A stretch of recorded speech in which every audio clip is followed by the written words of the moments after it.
So, here we go. With childish frustrations and complexes, the police are searching for James Thomas,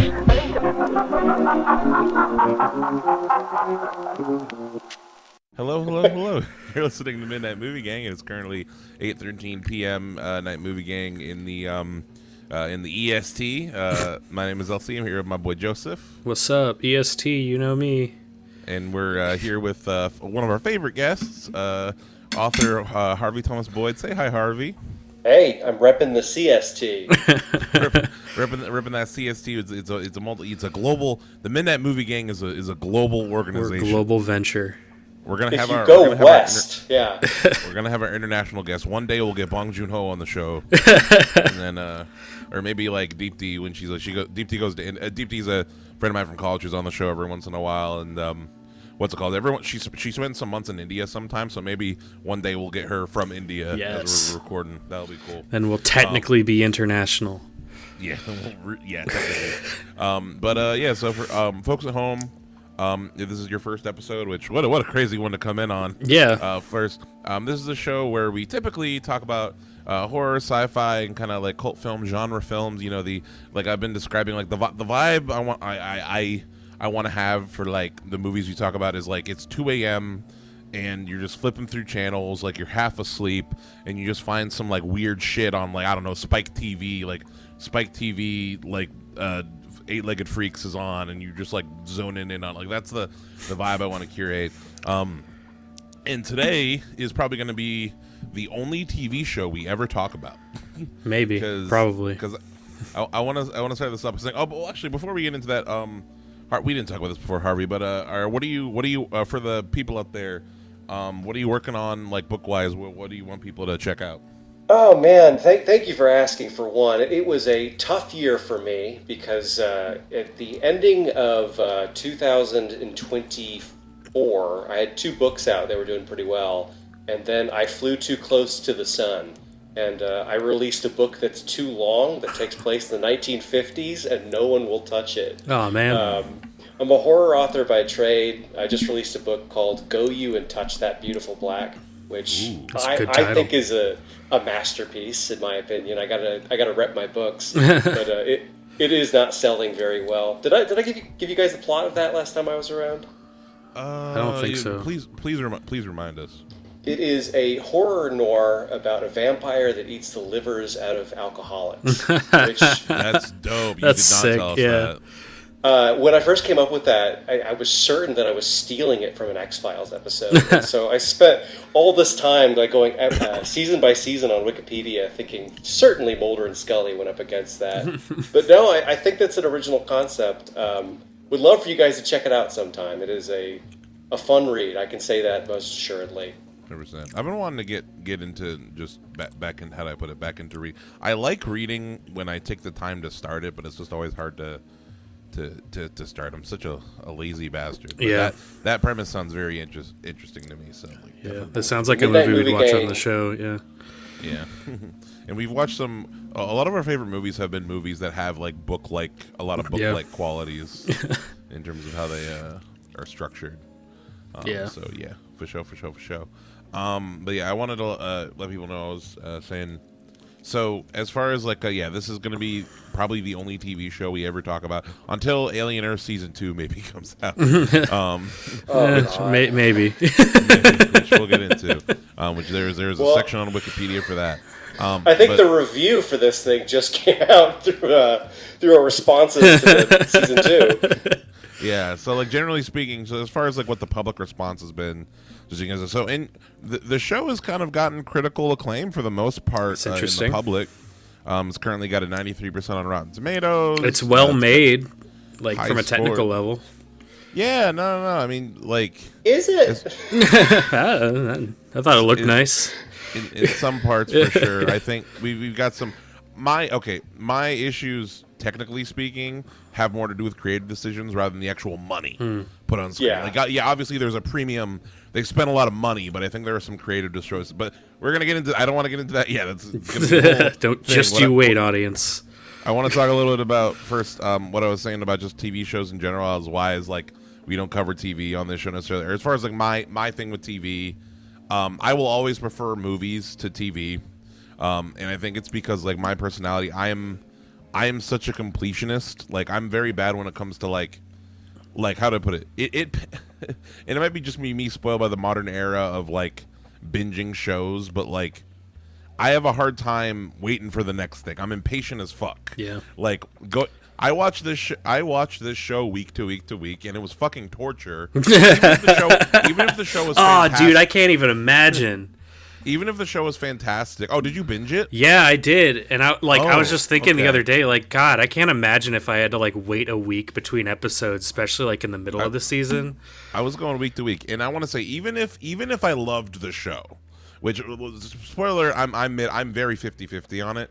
But even if I loved the show, it would have been torture for me to go through just because like the way my brain works, like I like taking things in a whole setting. I like the thing with movies, like it's one package, it's one complete thing for the most part, unless you have a Marvel logo in front of it. In the recent years, like I like being able to intake the whole thing and like really just kind of absorb it as one thing. Another big element as to why this show pissed me off, because like it is not one thing. This is an incomplete story. Oh my God. Which we'll get into, but it's like so no, just like movies have that kind of beauty to me. Also in the sense that like it's kind of hard now in the sense that like the way that TV and movies are kind of blending together. I think like it's like it's worse for both of them. Yeah, it is. Yeah, it's worse for both of them because I think it's a thing where it's like movies now, even all movies that get theatrical releases are still built with and are still made like with the idea that like, okay, most people are going to be watching this on their TVs or on their iPads or whatever, so it's like cinematic qualities are going down. But it's like, yeah, no, just like TV doesn't have the same level of immersion that films do for me. And it's like there's a whole lot of things, but either way, the reason we're talking about like this show and why this show is because Alien, if you've been following the show, is a really important franchise, not just for me but for everybody. The three of us here, yep. We all love Alien for our own very reasons. It's my favorite film franchise, and obviously just like any Alien content, this like the TV show, and also like I was excited for this show. The trailers had me interested. There were a lot of elements of it that like leading up to it, like I was hearing story like concepts and ideas, and also I will say like kind of getting into it a little bit, like I thought it started very strong. Yep. I agree. Which we'll get into, and then I'm going to be the mask of the Red Death here. I have been a hater of Alien Earth since the very first teaser trailer, and so one of my closest friends is a huge Noah Hawley fan. He loves Legion, and he loves his season of Fargo, and he just kept on telling me that this is going to be the best thing that ever happened to movies and television. It's going to be 8 hours of pure genius. Noah Hawley is this amazing, inventor. He is Boy Cavalier, the boy genius. And then I saw that very first teaser trailer, and it was cut like American Horror Story. And I knew, and he bitched at me so much because he said, "You're not going to enjoy this thing if you go into it knowing you're going to hate it." And maybe I did poison the well ahead of time, but from the get-go and from episode 1, I have despised this thing from top to bottom. And it does suffer from FX-itis a little bit. Yeah, it is so uniquely terrible to me that it raised the score of other Alien projects before it. I walked away from this liking Covenant more.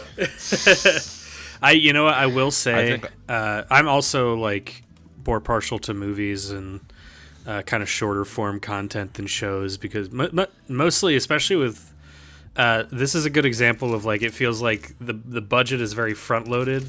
And at some point in a TV show, there has to be like a recurring sets with people just talking in them, and that's the part that I get very frustrated with, unless it's The Sopranos. I was about to mention The Sopranos explicitly too, and what else I'm thinking about is Gilmore Girls and also Star Trek. Where if I'm going to sit down and watch a show where it's just people talking, I really need to enjoy their company. It can't feel like filler. Star Trek feels like the point is the talking. With Alien Earth, I'm just kind of waiting for something to happen for a lot. I really need to love and know the characters in a TV show, and I knew less about all these characters by the end of the show. It felt like. The ending honestly brought the whole series down like a couple letter grades for me. Well, I don't want to get ahead of ourselves, but did you guys have the same experience I did, where you thought that this was a muddled mess going towards a conclusion, and you were going to watch an hour-long cap that put everything to bed? Yes. And even if you were hating it or thought it was okay, you said to yourself, "Okay, I'm going to show up for episode 8, somewhere. and it's going to have this like nice little ending." And you showed up for a 40-minute teaser trailer. I get frustrated just thinking about the last episode of the show.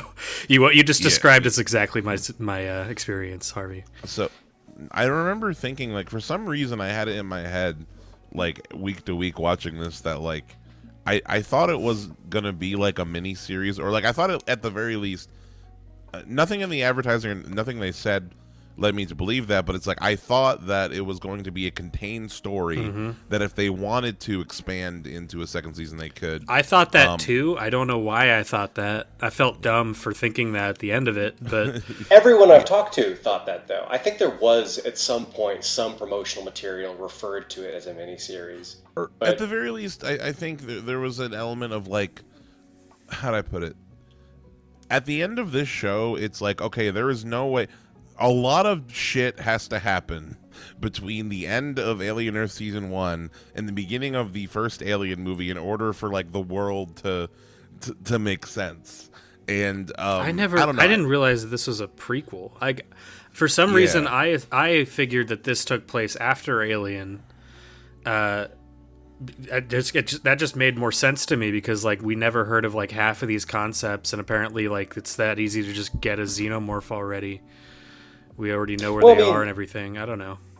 So from the get-go, this is very confusing, because we open on the Maginot. What's it called? I had to rewind this like opening crawl, by the way, where it explains the 3 different kinds of robots in this world. Oh yeah, no, the Blade Runner ass opening. It's like Blade Runner, but 3 times more confusing. Yeah. By the way, I just wanted to say we're not going to do like a episode by episode breakdown. Kind of how I want to divide this up. Hold on though, I wrote an episode by episode breakdown to use explicitly. I'm going to recite it for you guys real quick. Okay. 1 crash filler, 2 crash filler, 3 island filler, 4 island filler, 5 ship filler, then back to island filler, and then season 2 preview. And that's the full filler. Should have been 5 shitty version of Alien. Honestly, yeah, like this show has made me want to rewatch Romulus so bad, just to like go back to like fun Alien. Like you recall, I hated Alien. You Romulus. did, yeah. Yeah. But it was fun. Like, stuff was happening the whole time. Yeah. And, I walked away with a very clear impression that Fede Alvarez loves Alien. Yeah. And I was kind of mad at him that he made a theme park ride. Like, I don't think Noah Hawley cares about Alien. There wasn't even much Alien in this. That was the frustrating part. Like, Alien Romulus is the other end of the spectrum, where it's, like, not all that heady or, like, interested in these philosophical sci-fi questions, but it's, like, a fun theme park ride. And I personally, this probably says a lot more about me, but I would much rather watch that than basically Blade Runner without the Blade Runner with aliens sometime. So something that I just wanted to say that I think is at the core of what I love about Alien. Funnily enough, I recently realized this by it's October right now. It's the spooky season. I've been making my way through all the Halloween films, the Michael Myers Halloween films, because I own them all on DVD, but I haven't seen them all, and I've been watching them slowly by slowly. And something that I realize is fun about Michael Myers and fun about his kind of monster is the idea that is this concept that like he is evil incarnate. Mm-hmm. Like he is just like his soul is black, and he's literally just like all of dark. Like he's not a man, he is just darkness, he is hell. And that is something that I feel like is that kind of like it's a cosmic horror thing, as far as like something that I think the Alien does very well. Like the best for me, what I think Romulus recaptured for me, that I think the first Alien, well, it's in the background I'm looking at right now, captures well, is the idea that like, what if we go out into space and all we find is the devil? Yeah, an alien, like an animal that kills. That's what it does. So it doesn't matter what it's. Sorry, go ahead. I hate running over you. I feel like an asshole every time I do it. It's because we're talking through the internet, not because we're not because I'm an asshole. I promise. I actually wanted to bring up the exact same point. I just came to that conclusion from a different place. And what it was for me is when you watch a good alien movie, which is Alien and Aliens, it is a story about terror. Mm-hmm. It is about people having the most terrifying experience of their life. And if I had to identify the worst thing about Alien Earth, the single worst thing, is that you have a character who is on a spaceship hurtling towards Earth, being chased by 5 different aliens, and they don't act scared. Nope. No one in Alien Earth ever acts scared, and it's the most dreamlike quality about it. Yeah. Is you'll have a character where the iconic alien sirens are going off, and you've got an alien that can eviscerate a room full of 100 people in 10 seconds, and they just kind of seem bored and floaty. And it's Nobody not even freaked out. Nobody's freaked out enough. People talking in rooms, man. Yeah, like nobody feels like they have like an appropriate interaction. I remember really feeling that in whatever episode Wendy fights the alien or whatever. Yeah. Like as we're kind of following what's his name, the guy who just looks wet all the time, the brother. The guy who looks wet. He looks Jojo. wet all the what? Jojo, Sid the Sloth. Jojo Sid the Sloth. What's his name? Hermit, yeah, Hermit. Joe Hermit. Hermit. Like he's the first person we see kind of like interact with his xenomorph and all this stuff, and like that episode where they're basically chasing him through the building, and yeah, he just is not scared enough. It's like are you not? You're being chased by this lizard demon. Yeah. Just to complete what I was saying about the whole cosmic horror thing is like, yeah, for me that's what I think. The movies that hit me, or like the content from this franchise that hits me the most, is the one that really taps into that thing of like these things, even though they may have a direct biological origin, these things are from hell. Yeah. You know, like it is like they might as well be demons. And pretty much, yeah. It's kind of this thing, Joseph, like where you're saying, where it's like you say all the time, the more we learn about them, the less scary they kind of become, and like I can control them. Exactly, like Wendy being able to like have her pet, which is really just off the bat, like the whole thing with the scorpion, when they're like, just really telegraphing it there. Sorry, I'm not explaining myself that well. How fast do these things grow, by the way? As fast as they never been established. I thought that it took them like a couple hours. Like, that's what it feels like in the first one. Am I remembering that wrong? Because in Alien vs Predator, it's clocked at like 5 minutes. Yeah, and in this, it's like 2 days, 3 days.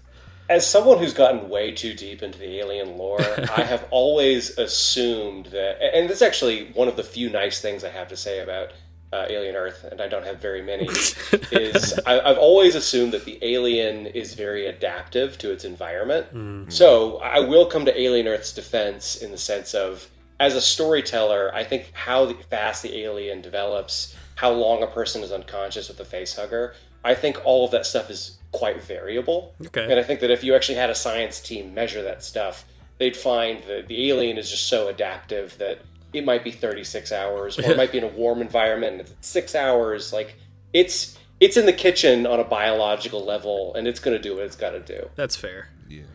The way I've kind of been thinking about it since, actually, Romulus specifically has one line that kind of like does it for me, is that they say that the xenomorphs have the ability to control their metabolism, like they can slow their metabolism way the fuck up, or or bring it down. And I think it literally is a thing of like, if it has enough food, it can grow as fast as it wants.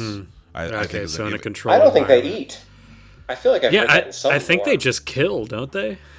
Yeah, and that adds that. I mean, the less, and we're getting at the heart of the Alien franchise too, in the sense of the less you know, the better. Yeah, which was the biggest mistake Prometheus ever made. Is it's more fun if you don't explain these. These things are just out there. I don't know. They just came. The universe is basically infinitely large. There's going to be something like this out there.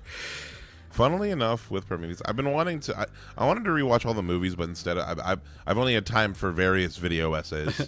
But something that I think is a similarity between Alien Earth and Prometheus that I think is kind of interesting is like the creators of Alien Earth and the creator of Prometheus, Ridley Scott, were not interested in making we're not interested in making alien. Don't give a fuck about Alien. Shows. Yeah. Like Ridley Scott wanted to make an ancient aliens movie, and Fox told him, "No, you gotta put the xenomorph in there." Somehow. That's the thing. But I think. Go ahead. Sorry, go ahead. No. But I think that Ridley Scott is a much more talented creative than Yes. I'm not a huge Noah Hawley fan. I don't really like the way he tells stories. I think that Prometheus I still enjoy. It has problems, but I think that Ridley Scott is just a very interesting storyteller. Alien Covenant's dookie, though. Yeah, Alien Covenant's trash. Well, Alien Covenant was his mad, fine, you want Alien? Here's technically Alien. Before we started recording, we were talking about movies with unique genre tags, like Vanilla Sky is a pretentious movie that I'm laughing at, not with. On top of that, there's the very small genre of movies made entirely out of spite. Yeah. And Alien Covenant is in that very small folder of this filmmaker hates you as the audience. Yeah, he and you're really sitting doesn't there, like you. Yeah. He's pointing at you. He's like, "Oh, you wanted an Alien movie? Fuck you.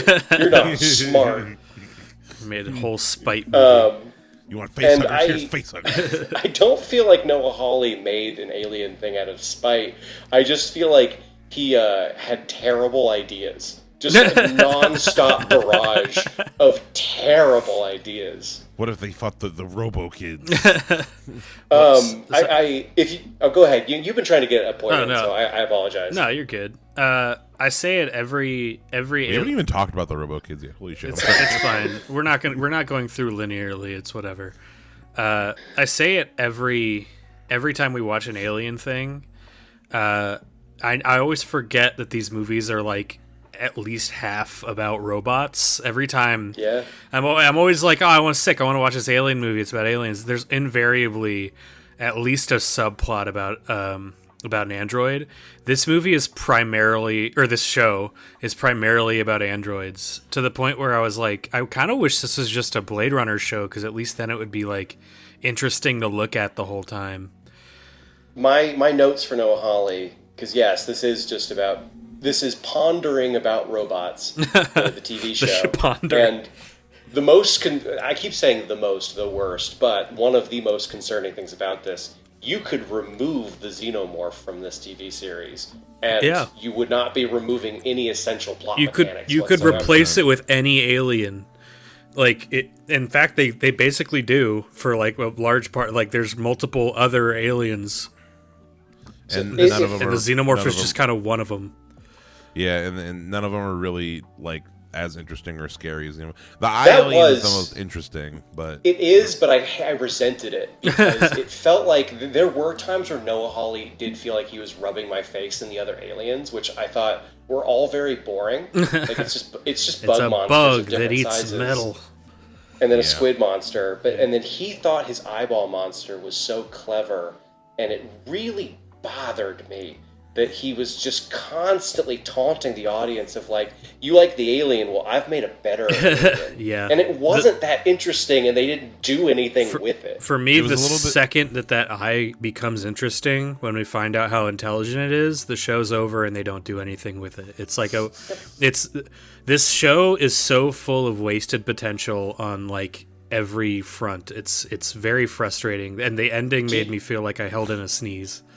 Do you guys know the Simpsons gag? It was when are they going to get to the fireworks factory? the whole season is them being man, that eyeball monster is going to do something crazy. And you're oh, is it going to go inside a xenomorph? No, is it going to go inside Boy Cavalier? It actually does something very disappointing. Yeah, I was going to say, They answer it in episode 5. What have my whole thing? I thought with the eyeball is oh, people want to know what the eyeball is going to say. How's it going to communicate? But we see the eyeball take over a person in episode 5 in the flashback, and it just becomes a zombie. Yeah, and a tentacle comes out and makes his face snarl. I bet they felt really, really clever for that. And it hops on the back of the xenomorph. It bites the guy. The guy bites it, and there were a few moments while watching Alien Earth where I almost broke my TV. What kind of advanced civilization would do that? Yeah. But the man bites the alien exoskeleton, and a human mouth, whether there's an eyeball creature inside or not, cannot penetrate the skin. of a xenomorph. It's called an exoskeleton for a reason. And yet it still hurt, I guess. And even if it did, the dude's head would fucking melt off. Yeah, your jaw would be gone. Yeah. Yeah. Well, he got burned by acid, but there's a shot of him squishing down on alien skin. And aliens do not have skin. It is a hard surface. It can repel bullets. But yeah, I'm getting a little bit too nerdy here, so I'll back off. No, that's a valid critique. I wanted to talk a little bit about, so the way I initially had this episode idea is that we were going to kind of go through like either characters, plot lines, like things that we wanted to kind of like critique or focus on to like kind of talk about. And I kind of wanted your opinion on, so as far as the central kind of like what the show really wants to be about is the Lost Boys and these Robo children. For me, one of the least interesting aspects of the show. And it's for me, it's a mixed bag in that, like, I think the thing that pisses me off most about the Robo Children, there's a good amount, the inconsistency, yes, in the way that these adult actors are portraying like children in adult bodies. Yeah. And should also we explain the concept of them? I mean, it's sure. So like, folks at home, as far as the premise of Alien Earth, so there's this new trillionaire, who I guess after the events of Alien Earth, after the end of Alien Earth season 2, is no longer going to be on because he's not heard about in any of the anything that takes place later. Boy Cavalier, who I thought his name was Elon Zuckermusk. Guys, this show's topical. Guys, you see, a man who is so rich but doesn't own a pair of shoes for some reason. He's his take on immortality. I feel like all the trillionaires in this universe, everyone's just trying to get to that immortality. That's the whole thing. And basically, his way to get to immortality for essentially is just putting human brains or downloading or copying human brains into synth bodies. At this point in the show, they cannot transfer an adult brain into a synth body. They tried, it doesn't work. But kid brains are like malleable enough, they're small enough or whatever. They fit. Kid brains can fit into robo heads just fine. So, Boy Cavalier gets 6 or 5 terminally ill kids, and is like, "Hey, we're gonna put you in a robo body." And they, weirdly enough, throughout the show, they try to make it kind of things like, "Oh, is it really? Did he download the mine, or was it a copy? Is it really them?" No, it's a copy. Obviously, it's a copy. Like, I don't understand and they try to make it like a big deal, but it's like, no, these are not. It's not literally this concept. It's the Star Trek thing. This concept has been done. That's what I said. There is like this is literally the same thing as the Star Trek teleporter. It's like, no, it's a different person on the other end. You have died. It's not that hard to understand. Yeah. And these robo kids, so basically, and then long story short, a Weyland-Yutani ship crashes into Prodigy City, which I think it's literally called Prodigy City. Yeah, which there's like a Weyland-Yutani City too, like all the fight, like, you know, it's a real the video game setting, Prodigy City. A Weyland-Yutani ship crashes, and there's a bunch of aliens on it. Looks like Toronto. And it's a big old crash. There's some 9/11 imagery. It's the coolest part in the show for me, I think, is when the big ship hit the big building, and I was like, "Wow, look at the budget." I clapped. Boy Cavalier sends the Robo Kids in to go fetch the aliens, and that's what I thought the whole show was. That's what I was hoping the whole show was going to be. And it seemed like what I thought the whole show was going to be was like, I thought that we were going to like exist within this catastrophe that's happening, of this natural disaster, and like they were going to get out in the city. Yeah, the aliens were going to get out into the city, and there was going to be more like there's going to be like urban. In my head, I'm like, what if there's like the aliens like get into the subway system, and like, you know, they develop their hive underneath, and, you know, it's like it becomes like a there's a Spider-Man Alien comic. Earth. That's what the title is evocative of. There's a Spider-Man comic. It's just called Spider Island. It's one of the best Spider-Man comics ever. Where there's this like villain that releases this toxin that gives everybody in New York, in Manhattan, Spider-Man powers. But it becomes unstable, and like, if everyone's Spider-Man, then no one's Spider-Man. It becomes unstable, and the citizens of New York start transforming into big weird spider mutants. And that, yeah, it's a great fucking comic. And that's where the direction I thought we were going. Like, oh, this whole Prodigy City is gonna get all aliened, and like fucking these Robo Kids are gonna have to fucking fight. You know, they're like, that's what I thought. Nope, it's not that fun. would have been a much better show. Yeah. Yeah, that's kind of the where we begin, and then it kind of just becomes like the main Robo Girl Wendy. Yep. The Peter Pan metaphor, because it's owned by Disney. Yeah, So that's true. Yeah. Peter Pan all over, they're showing off like, yep, go watch, and Ice Age 2, because they mentioned Ice Age, like, yep, they own Ice Age 2 now because they bought Fox. You want to talk about that go concept? sign up for Disney Plus. The idea of calling them the Lost Boys, that's such like a badass title, like the Lost Boys. And like, Imagine if they were all vampires. We gotta escape Dreamland. Like thought I was in Dreamland, but then I woke up. Like you can do a lot of cool stuff with that. I think they wanted to do cool stuff with that. At some point, Noah Hawley was sitting at his typewriter and he was writing all this stuff. I was like, man, Peter Pan is so great. There's this boy genius, but really he was never Peter Pan. Like all this stuff does make sense. It could have been something, but then he decided to name them one for one after Peter Pan characters. Really draws attention to the metaphor. We've got characters named Toodles and Smee and Slightly really and goofy and ass Curly. names. Yeah. And you're sitting there, and one of the greatest traditions in the Alien franchise is giving characters cool names. Like that's just one of the standards when you sit down to watch an Alien story. Is they're going to give some people some weird ass last names. So I think he was trying to play with that in some sense, but these characters have such stupid names, and that Peter Pan metaphor gets so overplayed. Absolutely. I do, as far as like, I do think that what's it called? The one thing I do, what's it like about it? The Robo Kids do have some resistance to the whole, like at least some of them have resistance to the whole Peter Pan thing, and I like that as an element of like them kind of breaking out of Cavalier's web. Like my favorite Robo Kid, who the only one that died, Isaac, who looking into like I really liked Isaac, and I like his relationship with Kirsch, as far as like one of the things I did like as far as like his whole thing is like, I want to be my own person, like I'm not who I was, like he and it's just interesting as far as like he kind of had like the most complete arc of all the Robo Kids. He's like he realizes like I'm not who I was, but like as I want to be. I'm a scientist. Adults choose their own names. I want to be. He names himself Isaac after Isaac Newton, and you're like, okay, that's cool. And you see that Kirsch is proud of him about it too, seeing like because Kirsch is one of the more interesting characters to me in the show too, as far as like he wants these kids to be robots. Too bad they never do anything with him. Morrow's really cool. Too bad they never do anything with him. That was actually the one positive thing I wrote. I wrote down a list of everything I liked before I went in because I wanted to have some positive things to say. Short list, I assume. Very short list, and on that short list is every single actor who is playing the kids. Yeah. I think that if there's one thing that I could take away and say was stellar, was 5 stars, was some of those performances. With Lily Newmark, the character Nibs, which they did not do anything with, which was very convoluted and horrible. I liked her performance, though.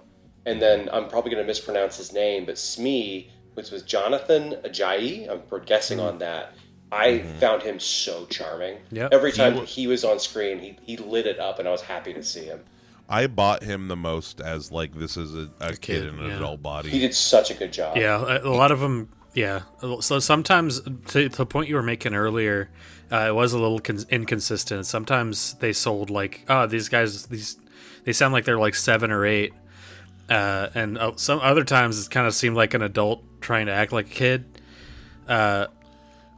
I feel like there should have been a bit more, and I don't know. Every actor, I'm there are different acting styles. I think that like maybe it's in the direction. I feel like they all kind of took a different angle on how to play like a kid in an adult body. Like I think that Smee and Slightly, the two, which they have their own individual story in the show.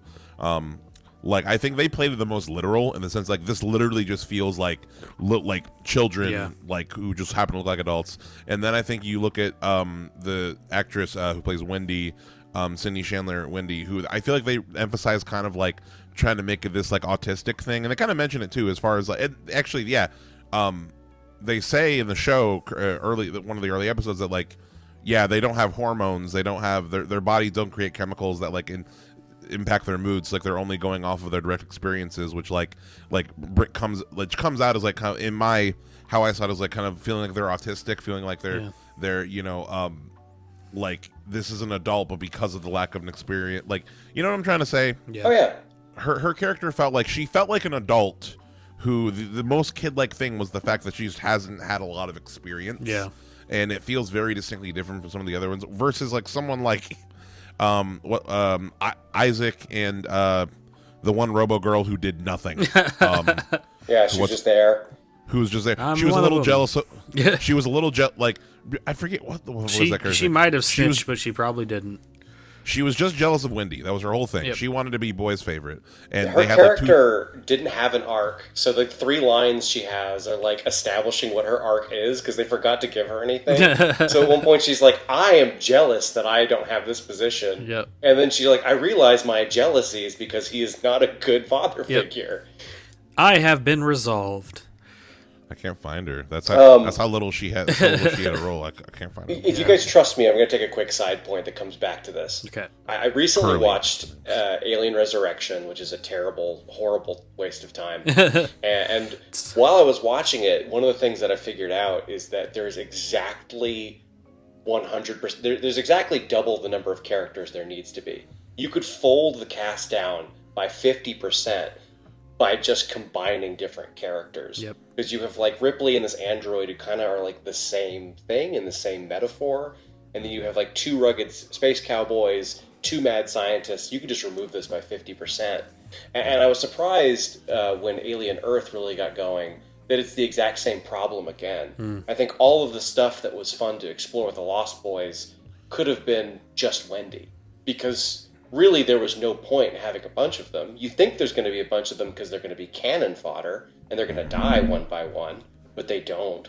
So really you could have just had Wendy and explored these things with just Wendy as a prototype, and it probably would have been more enjoyable and more impactful than just having tons of characters. Yeah, this show is so bloated.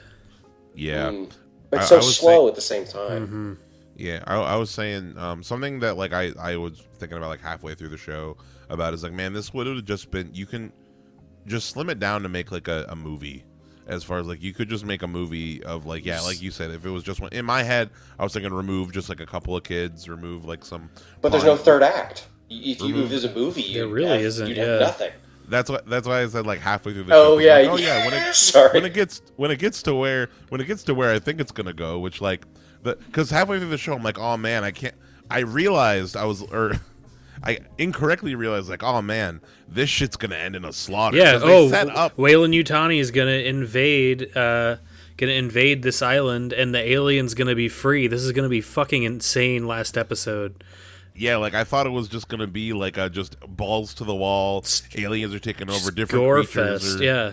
Yeah, gore. And even- just end of Even me as a Daybreakers. hater, I was excited for the dessert table. I was showing up to A like, man, what if I have to eat crow and this final episode's awesome. They sell it ahead of time. It's gonna be awesome. And then it's literally nothing. It's nothing. It's a nothing burger. Yeah, they set up all this potential. They keep teasing, oh, the eye's gonna get into. Who's it gonna get in? Is it gonna get into Boyd Cavalier? Is it gonna? Who's it?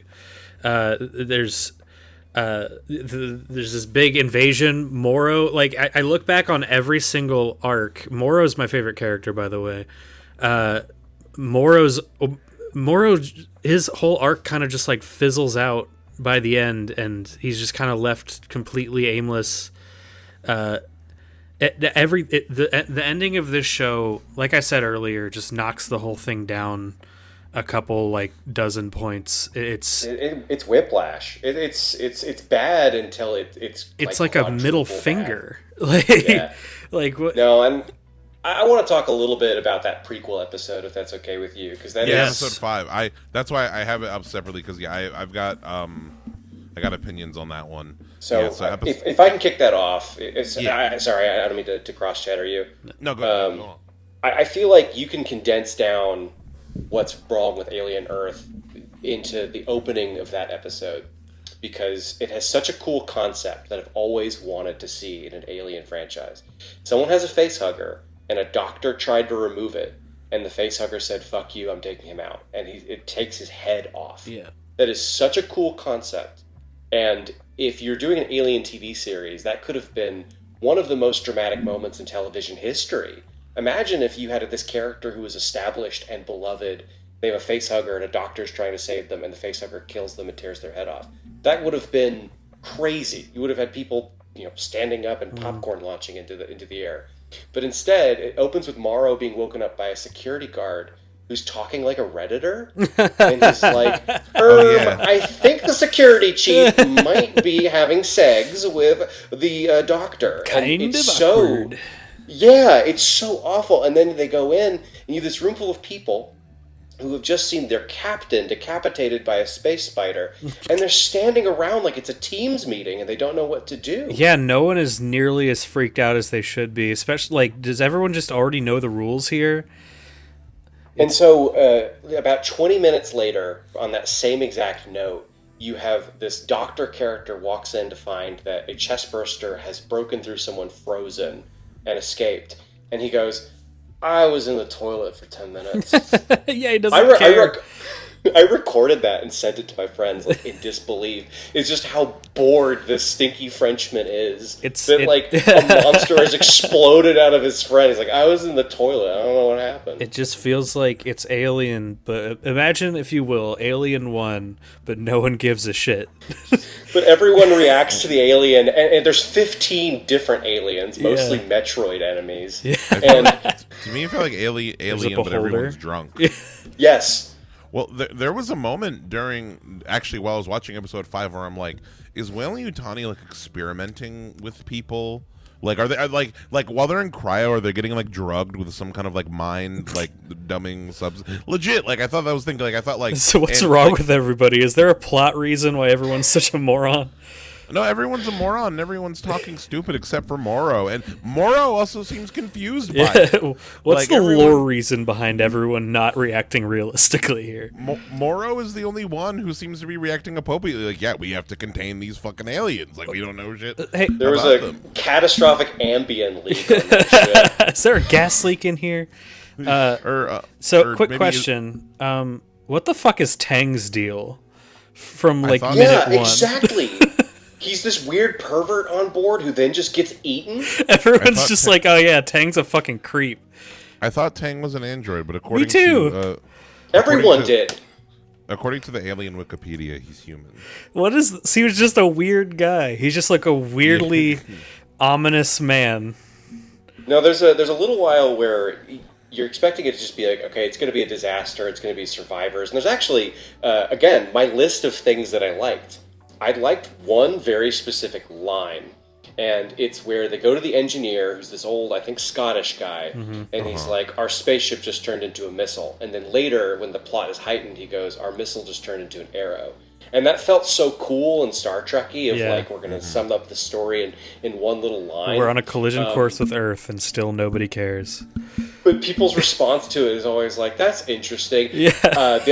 The thing I hated, too, is whenever they, Alien, the core of it is terror, obviously, but so much of the best moments in Alien and Aliens is when people are kind and decent to one another. Mm-hmm. What makes Aliens one of the greatest movies ever made is the fact that Ripley, her love for humanity is reignited, and she fucking loves this child and wants to save her. Right. And it's beautiful. It makes you want to cry.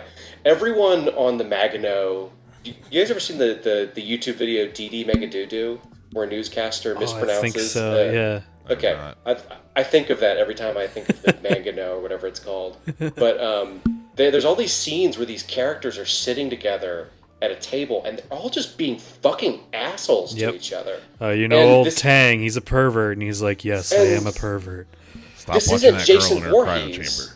I don't want to see these people just get torn apart because they're assholes. I want to see people who are trying to work together, and it fails in the face of this greater evil.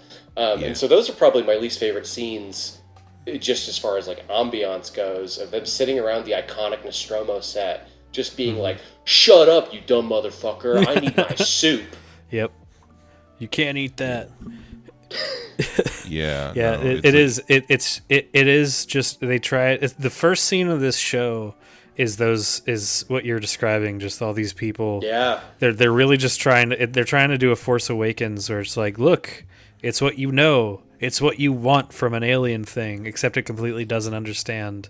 Well, it feels improvised too, and I'm sure we'll get to the editing in a minute. That opening was very bad because you have all these jerks sitting in the Nostromo, It's trying to glaze the original Alien by having the slick set, but none of the dialogue matters. You just have people having these very rigid conversations about Weyland-Yutani and bickering with each other, and then it doesn't feel natural. I always think about every time I rewatch the original Alien, I just get reminded like this is just a perfect. It's a perfectly naturalistic movie. It's timeless too. Yep. Like especially the first time I watched my I have these my 4K copy of Alien is I think the most like the best like restoration of an older film like to modern digital formats. Or like, it looks like it could have come out yesterday, and not just because of the actual visual clarity itself, but also just because they just put a camera on these normal people. Like the opening, like after they wake up, like when they're all eating breakfast or whatever, and they're just talking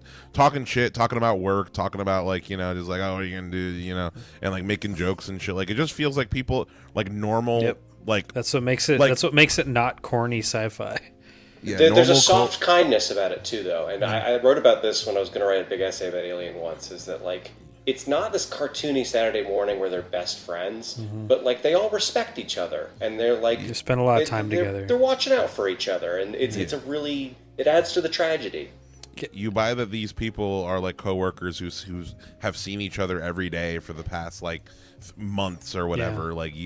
Whereas like in Alien Earth, like this same, and I'm looking at while we've been talking about this, it's funny. I wish y'all could see my setup. I have 3 screens going right now. I got like you guys on one screen. I got the original Alien VHS playing on the other, and then I have the Alien episode 5 I'm scrubbing through of Alien Earth on Disney Plus. You're doing a direct comparison of episode 5 with the original Alien. This is the kind of research we do here. Yeah, this is how serious we take it. But just in terms of like, you know, it just it feels so actory. Yeah. Like it's like it's literally like, okay, act like you were in the original Alien set. Just in terms of like like you were saying, that guy like just speaking like a weird fucking the original Alien to me feels timeless, and that like this could be anywhere. This feels like, oh, this is 2025. Yeah. Like this is like they put it's also the level of like all of the people are just so aware of how evil Weyland-Yutani is. Yeah. To the point where I'm like, why are you on this mission then? Like as far as like you all seem like you have like this level of like you understand how fucked this whole situation is, and like the reason why you're saying is because you need to tell the audience, because the audience is dumb, and the audience doesn't get the metaphor that like yes, aren't corporations and billionaires bad? Yeah. To that point, they don't trust us to figure it out ourselves. No. To that point, I think this is personal preference, but you might agree. I have no desire to hear from the CEOs of Weyland-Yutani and all the other corporations that run Earth and the Alien universe. For me, what I'm interested in is like the people who are affected by this, the people being exploited and who have to like actually face the consequences of their like quest for immortality.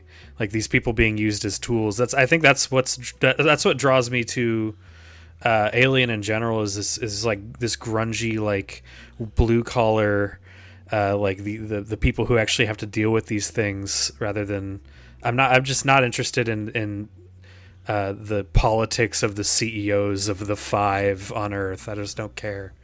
I wanted to throw in a complaint there real quick. When they explain the 5, they're expanding lore, and one of the big evil corporations is called Lynch.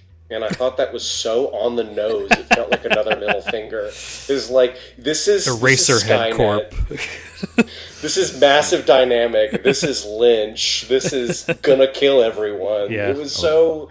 Oh, man. Yep. I was waiting to hear the Tyrell Corporation. I'm like, Blade Runner? Yeah, I was waiting for that too. I was like, where's the crossover? Like I said, I would prefer if this was just Blade Runner. I say it every time. I always forget how much these are about androids, and this show is kind of just about androids, and the androids are always my least favorite part of the Alien movies.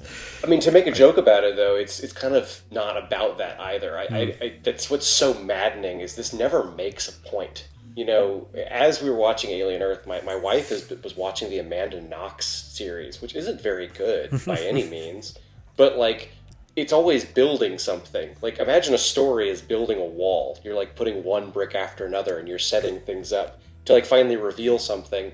Alien Earth truly feels like it's about nothing. it has a few things to say, like, aren't billionaires bad? Hey, do you remember Alien? Hey, cool, look at this eyeball monster. But I never feel like it actually is saying something to me or cares to communicate an idea or adds anything new to any kind of conversation. Like, it is devoid media. It's and just it really pretty makes anti-sci-fi. sense. We're talking about heady subjects. We're not saying anything, but we're talking about them.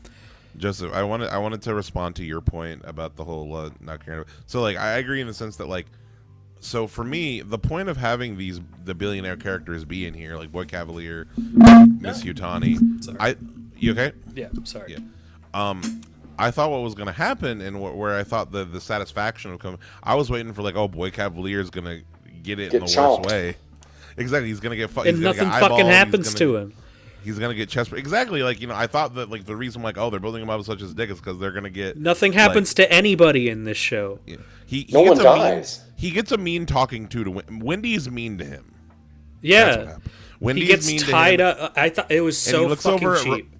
and he looks over at Robo Dad and is like, "Are you gonna let her talk to me like that?" Which, by the way, that reveal with Robo Dad, like his butler dude, I'm like, what? That's lame as hell. Does this matter? A lot of, like, the twist and reveal I think are so big are kind of just like, yeah, and He built you when he was 6. Okay, I guess that's a twist. There are a couple of Turns things out here the that are, boy like, twists genius that, was never a boy.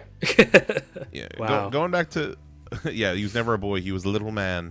Going back to episode 5, like, there's the twist in there that, like, that Boy Cavalier, what's it called? There's a twist that, like, Boy Cavalier is behind the crash of the ship, like, it was a purposeful crash.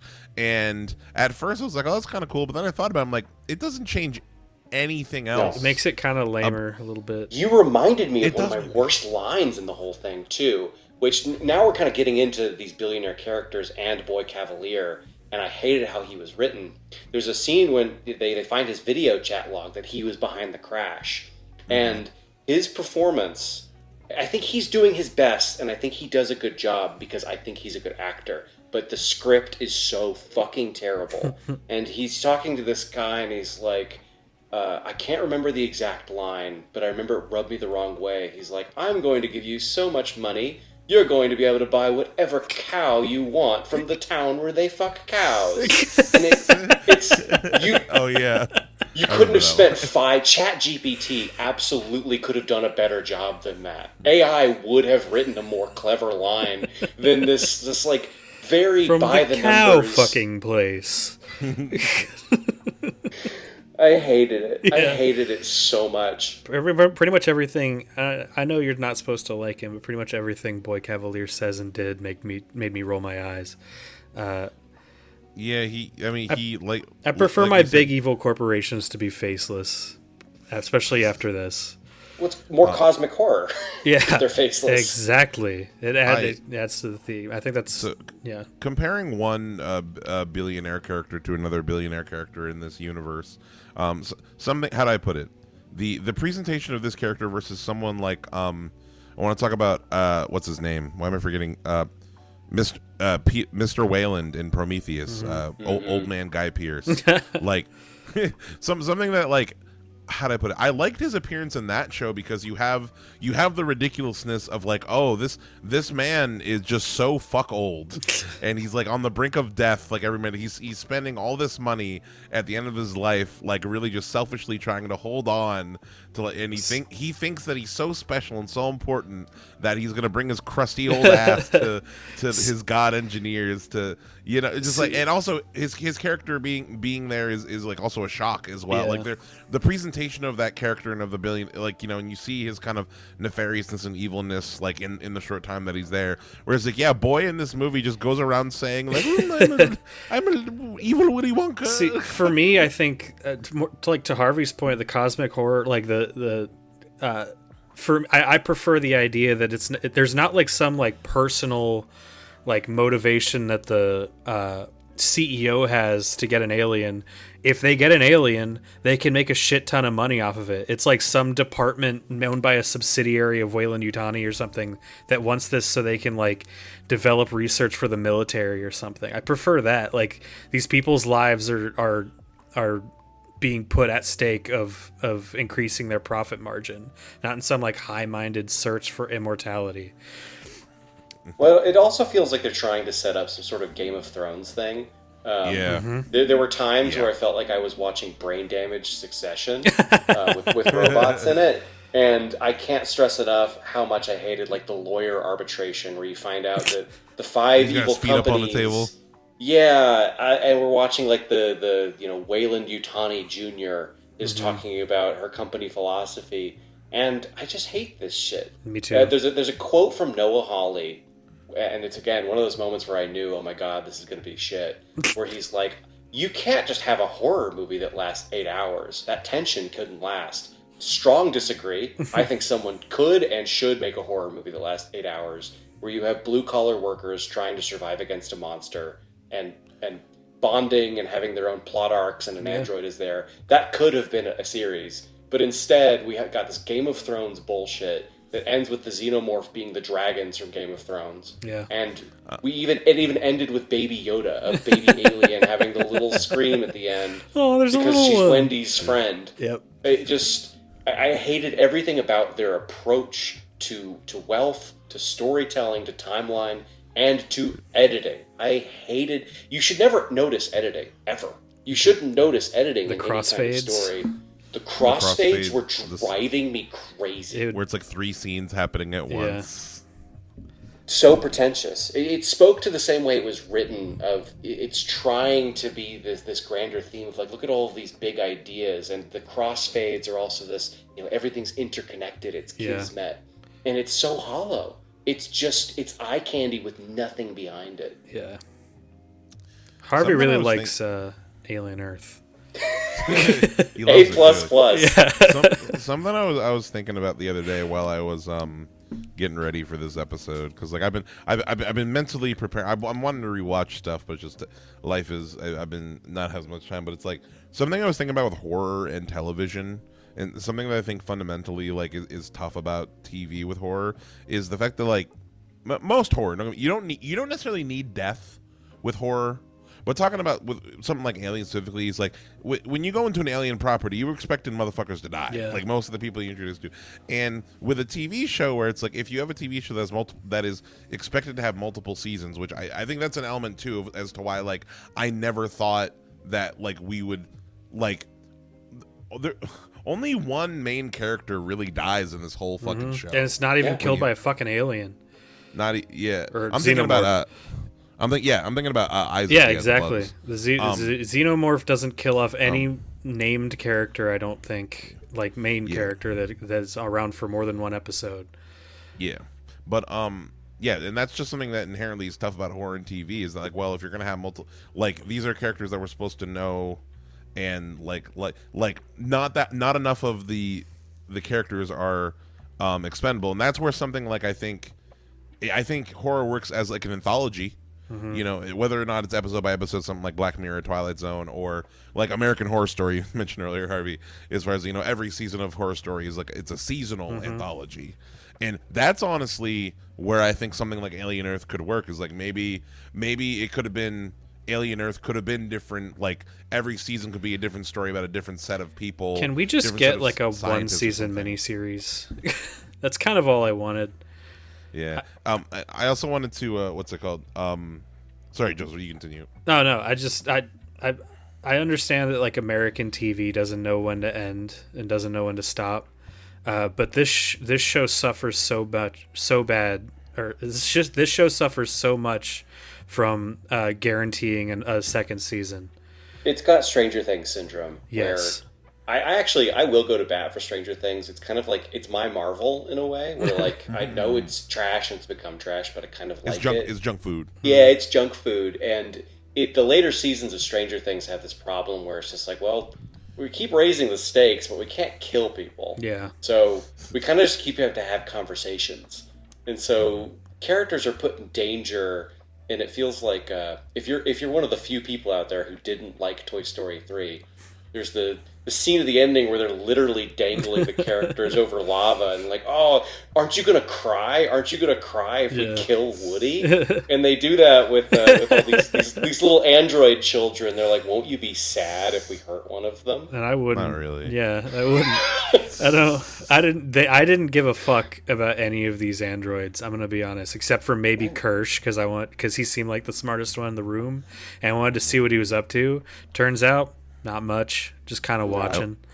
I was sad when Isaac died because they actually like gave us a little bit of time to like give him a bit of personality. Like I liked his relationship with Kirsch. I thought was really sweet. That was another thing too. Is that like Kirsch. My favorite scene, it might be my favorite scene in the whole fucking show, is when Isaac like chooses his name and he explains to Kirsch why he chooses his name, and Kirsch seems proud, you know, like of him, of like coming into his own. And then later on, like you see Kirsch looking at the video of Isaac dying, and I'm like, oh, are we gonna get like some kind of maybe not an emotional response, but like I was like, you know, some kind of something like. Something and Kirsch had no. Obviously, he's a robot, but it's like I don't know. Like I feel like they set up that connection between those two characters that I thought was really nice. Yeah. I've got one to match that too, and that is the relationship between Joe and Wendy is like supposed to be the core tenet. Again, an Alien story really works if you're playing with a relationship aspect. That's what makes Aliens so good, is the mother-daughter connection. And we've got this brother-sister connection again, just like Romulus. And I think that if you were to ask Noah Hawley, he'd say that's the central relationship of the show. But Joe has nothing to do. Yeah, it feels added on. Joe's a super nothing character. You have all this arc buildup of like, is Joe going to protect his sister, or will Joe end up being the one saved by her? And it really goes absolutely nowhere. Yep. This show is all set up, no payoff. There also, I got a side complaint, if I can just have one that's a complete non sequitur. No, it's all good. There is a scene where Wendy is miraculously able to communicate with aliens, which, fuck off. Aliens don't communicate with people. She understands their language. She's heard them like clicking and honest. she's fainted. And they're predators, Joe. Did you guys laugh at that line? Yeah. It's like, they're predators. Like, no, they're aliens. That whole scene is so confusing. I know. Sorry, we can talk about that because you think the eyeball monster's about to come back, but he's just fucking gone until season 2. Yeah. Oh my God. The point I'm getting back to is she wakes up after speaking to an alien for the first time, and I think the guy who plays Joe is an okay actor, but I didn't like his performance in this, also because he's just a nothing burger. There's nothing to do. He grabs Wendy's hand, and he goes, "Are you okay, Biscuit?" That did make me laugh, yeah. I've been saying that to my wife constantly because okay, it's Biscuit? so creepy. It is. Like, to say to your sister. My wife has a brother, I have sisters, and sibling dynamics are great for horror. Just because there's something so like primordial about childhood, of like wanting to save your brother and sister. And you know, Noah Hawley's instincts for Earth and Fede Alvarez's instincts for Romulus are very correct. Of that, there is a great sibling dynamic. Joe and Wendy's do not feel authentic. He's reading a love letter from her at the ending of this story. And he's grabbing her hand and calling her Biscuit. They seem more like lovers, and it's just gross and weird. Yeah. There was some weird sexual tension going on there. Damn, Harvey, I did not make that connection with the sibling thing with Romulus and this. Yeah, the fucking Andy and Rain's sibling relationship is so much better developed. Romulus is not a good movie, but they did a good job at that. They kind of like bicker. You can tell they like it seems like because Joe lost his sister when she was like 7 or 8. And while watching Ice Age, tragically. Yeah, watching Ice Age. Yeah. So like he doesn't like he doesn't seem to love like anything about her. Like he just kind of like he's like weird. The love, like you said, it's kind of like too close and like intimate without like having any like they don't like bicker or anything like that. There's no like sibling anything. Yeah. Well, there's never any scenes with the actress that they don't give us any time with any of the actors playing the kids like as actual kids, like as the cancer kids. But to the point where like we could have used like maybe like a scene of like seeing young Joe and like pre-cancer Marcy like interacting, and then if and then if like, how do I put it? And then when we get to this stage where like we're with Wendy and she's in the new body, if you know, she did a good job at like portraying like the same personality, like the same character with Joe, and they like, you know, like it would have done that. There just wasn't enough time. We didn't get anything to just know these characters. So in Romulus, like with Speaking Praise, which I had a bunch of points about, like speaking praise to Romulus in other ways too, but like, you know, the first scene we see of Andy and Rain is like he's telling her dad jokes at breakfast, you know, and she's like, you know, making fun of like, oh, that joke is so lame kind of thing. And they have just this little sibling scene that doesn't really mean anything, but like that's the crux of like, oh, you see the history between the sibling history. You understand their relationship before it becomes like crucial to the plot. This goes and there was sorry, you go ahead. I was just going to say there was literally none of that in Earth. That's all I was going to say. And that's actually the exact point I was going to make too, is the dialogue is very strange in Alien Earth. It is people walking into rooms and talking at each other. And it's, again, Alien Earth is a show that's being hailed as being run by an author. Noah Hawley is a novelist, so they say. And there are all these scenes where characters enter into a room together and they both talk about themselves at each other. To the point I wonder if he was like trying to make some point about selfishness. But there are all of these scenes that it's just monologues and people saying to the audience what it is they want. It's TV show-itis. The only real connection is, forgive me, I'm going to have to look at their names because I don't remember off the top of my head. It is Smee, and I'm not seeing him on the cast list. Smee and Slightly. They're the only characters who really seem to bounce off of each other. The two of them have a relationship, and they interact with one another, and they challenge one another. And with that one exception, no one ever seems to really acknowledge that they're talking to another person in front of them. No, it was, so there's a point after the wreck, after we have like 2 episodes of the like disaster management of like this Weyland-Yutani ship crashing, which should have been the whole show. Which should have been the whole show, and then after that, everyone gets swept up and taken to Neverland Ranch. Michael Jackson. and that's like, as soon as we got there, I was like, I just sat back in my seat. I was like, oh fuck, now it's gonna be like a fucking AMC show where everyone's just kind of talking at each other. Now we're stuck on the set of X. Yeah. Oh god, I sense recurring sets for a while. I wanted to ask you guys: were you guys confused by Arthur and Dame as like I was? Because I couldn't tell if we were supposed to like them or dislike them. They were the scientist mom and dad. They're like weird couple. Relationship that. And they were just so poorly presented. Yeah. I didn't realize till near the end of their arc that they were married. And I was like, oh, is that a thing? And like, as far as like, feels like they got like they had scenes that were pared down or something like that. They cut things out of the show. That's what it feels like. It feels like we were supposed to know them a little bit better than we did. Yeah. No. Was it? Yeah. Their characters kind of didn't go anywhere.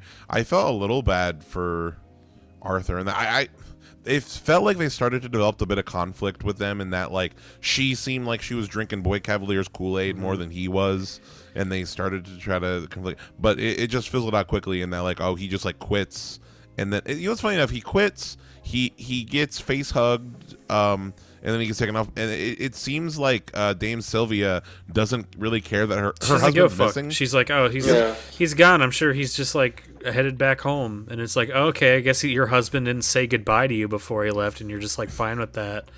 Yeah, definitely like a weird. I feel like they probably got themselves to more like shit. Like we need this chest pressure to come from somebody. Which again, it's the resurrection theory again. You could have reduced the number of characters by 50%. Dame Sylvia and Arthur could have been one character, and it would have been a little more interesting. I did like the scene where, what we were just talking about him, where we forgot his name. Smee and Slightly? No, the human guy, the dad. Arthur? Yeah, Arthur. He's like the man. He kind of like acts like he's like super understand. He finds out that that these kids are like lying to them, but he's like not mad. He's just like seeing it as like he's being like a super understanding, nice person. So it's kind of sad when he dies. I did kind of like that scene. I know we've been saying the whole time that no one really on the cast dies except for one person.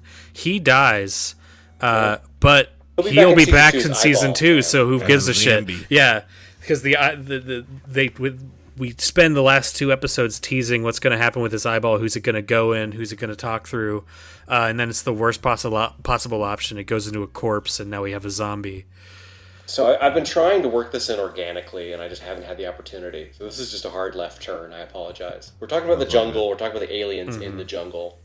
One of the things I liked that's on my short list of things that I enjoyed is in the ship crash, there is a more classic black alien, like the original movie, who has magic powers and can make a room full of people explode as long as they aren't a named actor. He has an AoE. For some reason, people wearing Victorian he activated his special attack. When that scene first happened, I thought that there was that they were like cannibals or something, because the alien tore through that room so fast, and then Joey Jojo goes in. And there's like a table full of dead bodies. And was Barry Lyndon eating someone? But I appreciated that there's the more classic black alien, and then later we get a green alien, like the Gremlins 2 rule. I like it when there's biodiversity for the xenomorphs. Right. With that said, they looked so cheap. Yeah, it looked impossibly cheap. It was in broad daylight.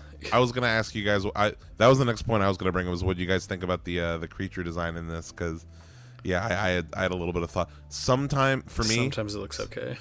Sometimes it looks okay. Sometimes the lips on the first one looked really weird. They looked like. Have you seen the concept art for Alien 3 where H.R. Geiger wanted the alien to look more sexy? His lips. They kind of did that with the first Alien, and then the thing I really liked is that the head shield had like marbling in it, and that was one of the. Yeah, I really loved. It has like a pattern on it.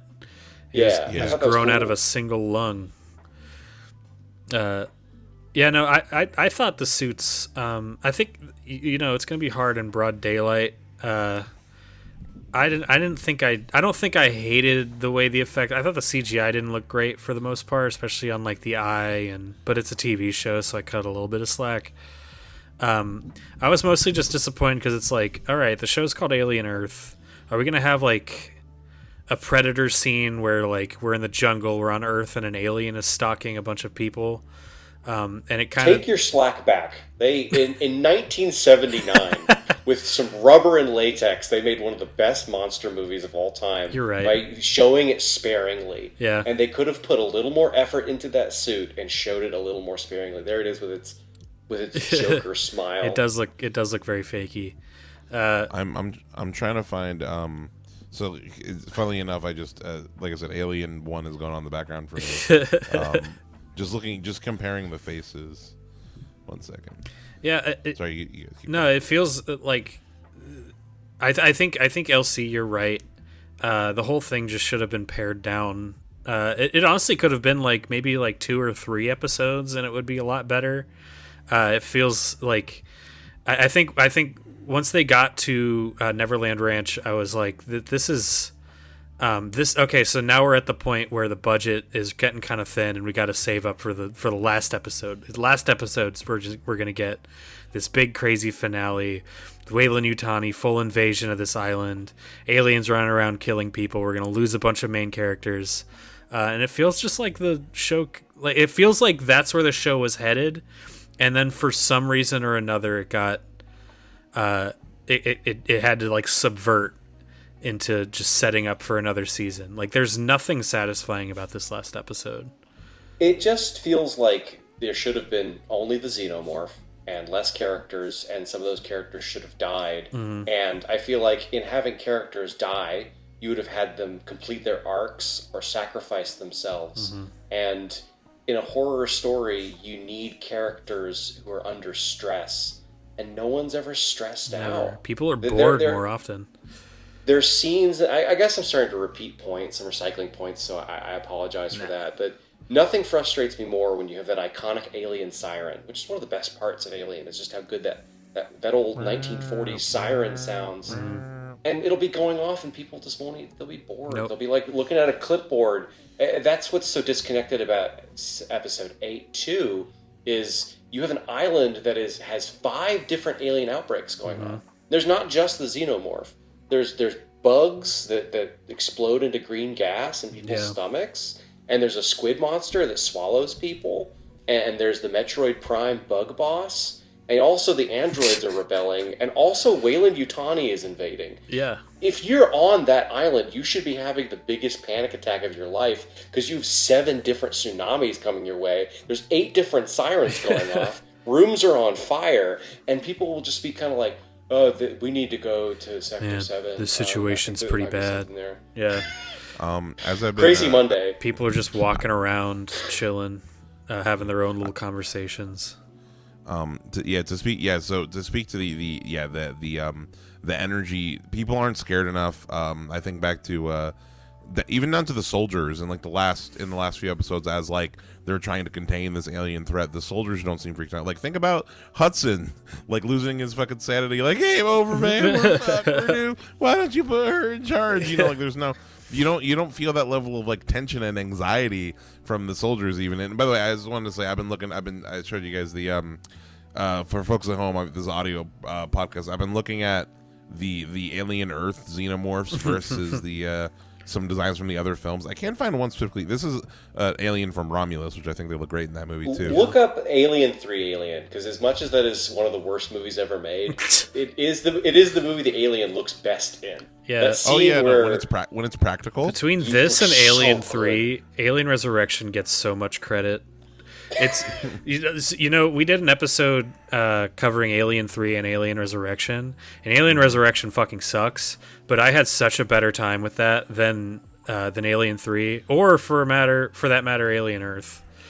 Alien doesn't need to be philosophical. Alien the original, and Aliens are philosophical in a subtext, and that's great. Leave it in the subtext. Yes. I don't need characters talking about Socrates. Yeah, at the end of the day, it's a horror franchise. The thing I like about Resurrection, Alien Resurrection to me fits perfectly into the mid '90s edgy sci-fi, Matrix, the Riddick movies, Fifth Element, CGI bugs. yeah, just this real edgy over there, or even The One kind of thing. It's this edgy leather, the leather clad space kind of thing. Just have fun, bikers. You might like this. I was thinking recently that Alien franchise is so unique, but I was trying to think of movies that are analogous to it. And the original Alien, I relate to Halloween, because it just kicks this thing off, and it's so expertly made. And then Aliens, I compare to Terminator 2, just a perfect peanut butter and jelly sandwich. Yep. And then I couldn't think of one for Alien 3, so I'll leave that to you guys for fun. Alien 3 is kind of like eating sand. Is that a Cronenberg movie? Just boring. Anyway, Alien Resurrection is what? Alien Resurrection is like Resident Evil Afterlife. Yes. Yeah, it's very schlocky. You just want to turn your brain off. This is no longer trying to say anything. Mm-hmm. Yeah, so Winona Ryder and Sigourney Weaver have sexual tension. Enjoy the movie. Yeah, the best part of the movie. Real quick about I think as I've been looking at these pictures, I've kind of realized my issues with the Xeno in Alien Earth. I think there's a handful of things that I think really fuck it up. One, I think the proportions of the mouth are fucked up. Yeah. They're weird. Not just because it's big. He's got big old chompers. Yeah. One, but also it's too wide. Looking at the xenomorph from the other, it has a smaller, more human proportioned mouth. Yeah. That's the dog. That's the dog alien. That's one from Alien 3. Yeah. But something else that I think is huge. Or actually, another thing too. Oh, whoops! Alien. Alien. Well, it has skin. An alien has to look rigid. That's one of the things that's really good about Aliens. Is they almost need to look bug-like. It looks like a 9mm shell would bounce off of it. Leathery, and I think the biggest part is because they're too dry and they're too matte. Yeah, where's all the slime? Yeah, no, they should be. They're not wet enough. They're supposed to be covered in KY jelly at all times. Even though I thought the Xeno looked great in Covenant, even though it was mostly CGI, I thought it was for the 5 minutes it's in it. Yeah, for it's in there. I always like that shot too. But it's it doesn't look wet enough, and the lack of wetness and the dryness gives it that rubbery look. And it does. it should be shiny. It looks matte and it looks leather. Yeah, it looks like it's Well, made there's of also rubber. there's this disconnect between the way it's presented versus the way it behaves off screen. And I've alluded to this a few times to the big party where Barry Lyndon, which I recently watched that, by the way, and it's great.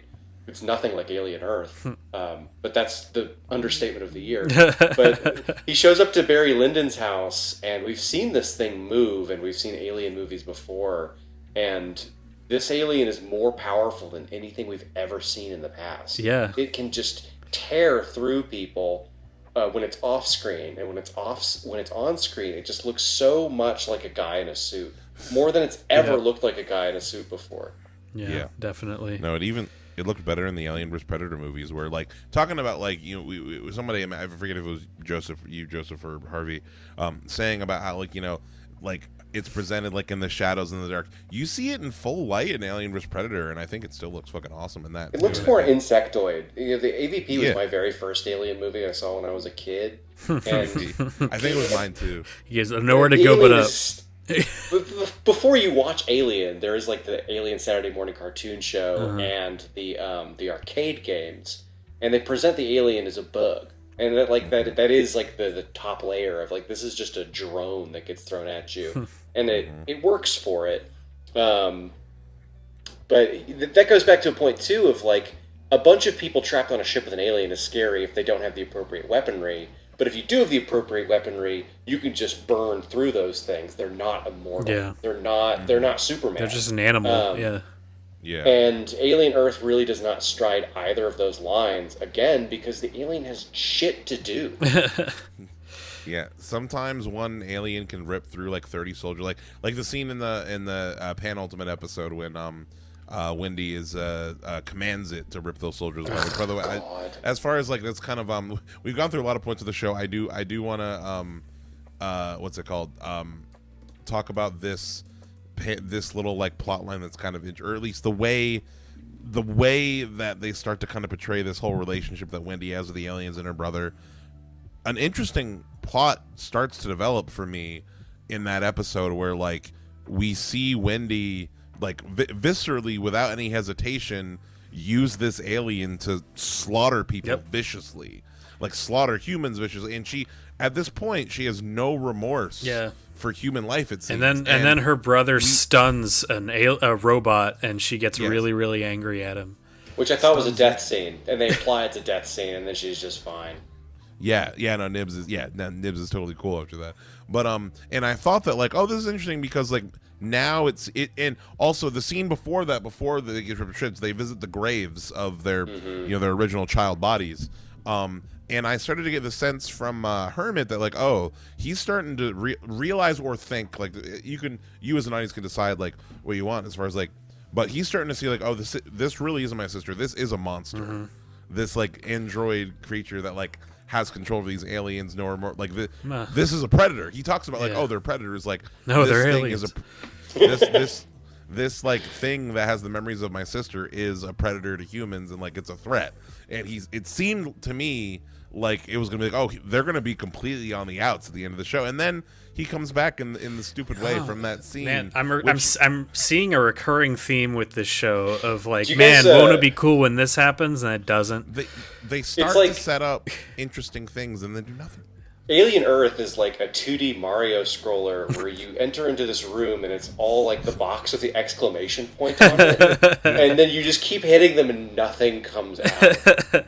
And so, I mean, the whole show is setting up plots that don't get like completed. It's like an endless runner. I thought it just goes. There's no ending. It's setting up for a sequel, which is the worst thing. It's the worst thing you can do with an ending. Yeah. I wanted to, unless you've got something important, I've got another kind of non sequitur that just has been bothering me. Because I've been watching a lot of Alien stuff lately. In Alien and Aliens, it takes place in the sci-fi universe, and the alien bleeds acid. And so if you shoot it, acid flies out of its body and burns you, and then it goes on the floor and leaves a little burn mark. I hate it in alien movies when the acid is so potent that it falls through 15 floors and pierces the hull. It's gonna burn through the hull. Because like that's one of those things like in Alien Romulus where they just like find the alien floating in outer space of we've entered into a magical land. Like alien acid blood cannot be so potent. Yeah. By that same logic, if they'd shot one on the island, its blood should have gone to the core of the earth. Yeah, exactly. That's stupid. Yeah, acid reacts to whatever it's hitting, and then it's neutralized, usually. Because in Aliens, it eats some of the floor. Yeah, exactly. It's burns really out. plot dependent. Yep, it burns out. What's it called? In the Alien vs Predator movies, the alien acid blood doesn't fucking do shit. It's inconvenient, so they don't really bring it up. It's the weakest in that movie. Like, there's a point where like a predator smashes a xenomorph's head in one of those movies, and like it just like hurts his foot a little. Like it just steams, and he's like, "Oh, I'm fine." You could do an AVP movie that is about predator. Their authenticity for their hunting licenses, and he finds out that they're breeding aliens with weak acid. And it's a courtroom drama about how these predators need to be stripped of their hunting licenses. Absolutely. Ooh, like Deflategate. Deep lore cut. Wait a minute. Deep lore cut. What if like the predators?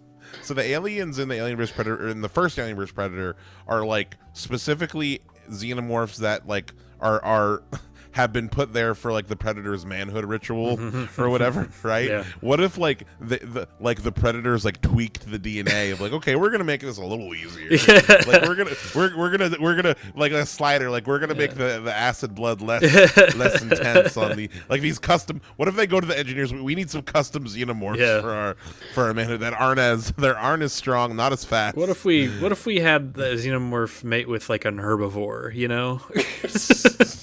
Yeah. Man, for the amount that we're talking about xenomorphs, by the way, it's very inconsistent with the amount that they're actually in this show. By the way, yeah. Go ahead. Sorry. All I was gonna say is they really are a small part. They're like a tertiary like plot point. Like they really don't matter that much. Like we said earlier. I have played around, and I've said this before, I'm kind of weirdly sensitive about it, but because fan fiction is so lame. I did once try writing an alien spec script. I know that's incredibly lame. You can make fun of me in the comments, man. it's okay. I wrote when cool. they announced Batman vs Superman. I think I was in high school when they announced Batman vs Superman. I wrote a Batman vs Superman fan script. It's probably fun. better. It is, in my opinion, it's better than what we got. One of the primary scenes that I remember writing, and I wrote it, so I'm proud of it, but it is a good doctor character, kind of Scully type character, trying to extract a chest burster from a patient that we're emotionally connected to. And I think I did a good job writing that scene. I can kind of visualize it, and that would have been really dramatic. And also, the chest burster itself has this such devilish appearance, and it's actually there wrapped around the heart and lungs. And you imagine what you've seen a million medical dramas before. Oh, we need to sedate the patient. We need to do this. His EKG is flatlining. That scene, more or less, is in Alien Earth, but it's with Noah Hawley's dumb green gas bugs. Oh, yeah. Yeah. Oh, and so yeah. we have a parasite extraction scene, and it could have been really cool with a facehugger. Even if Why not do that with an alien? But they did it with the green gas bugs, and it's I'm starting to think you're empty. right. I think Noah Hawley just doesn't give a fuck about xenomorphs or aliens. He was much as a more proud franchise.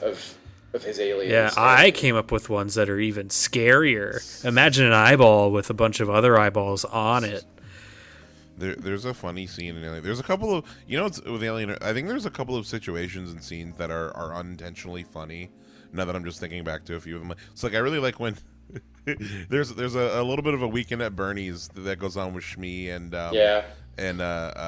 Slightly when they have face hugged the dad scientist man. I'm forgetting Arthur.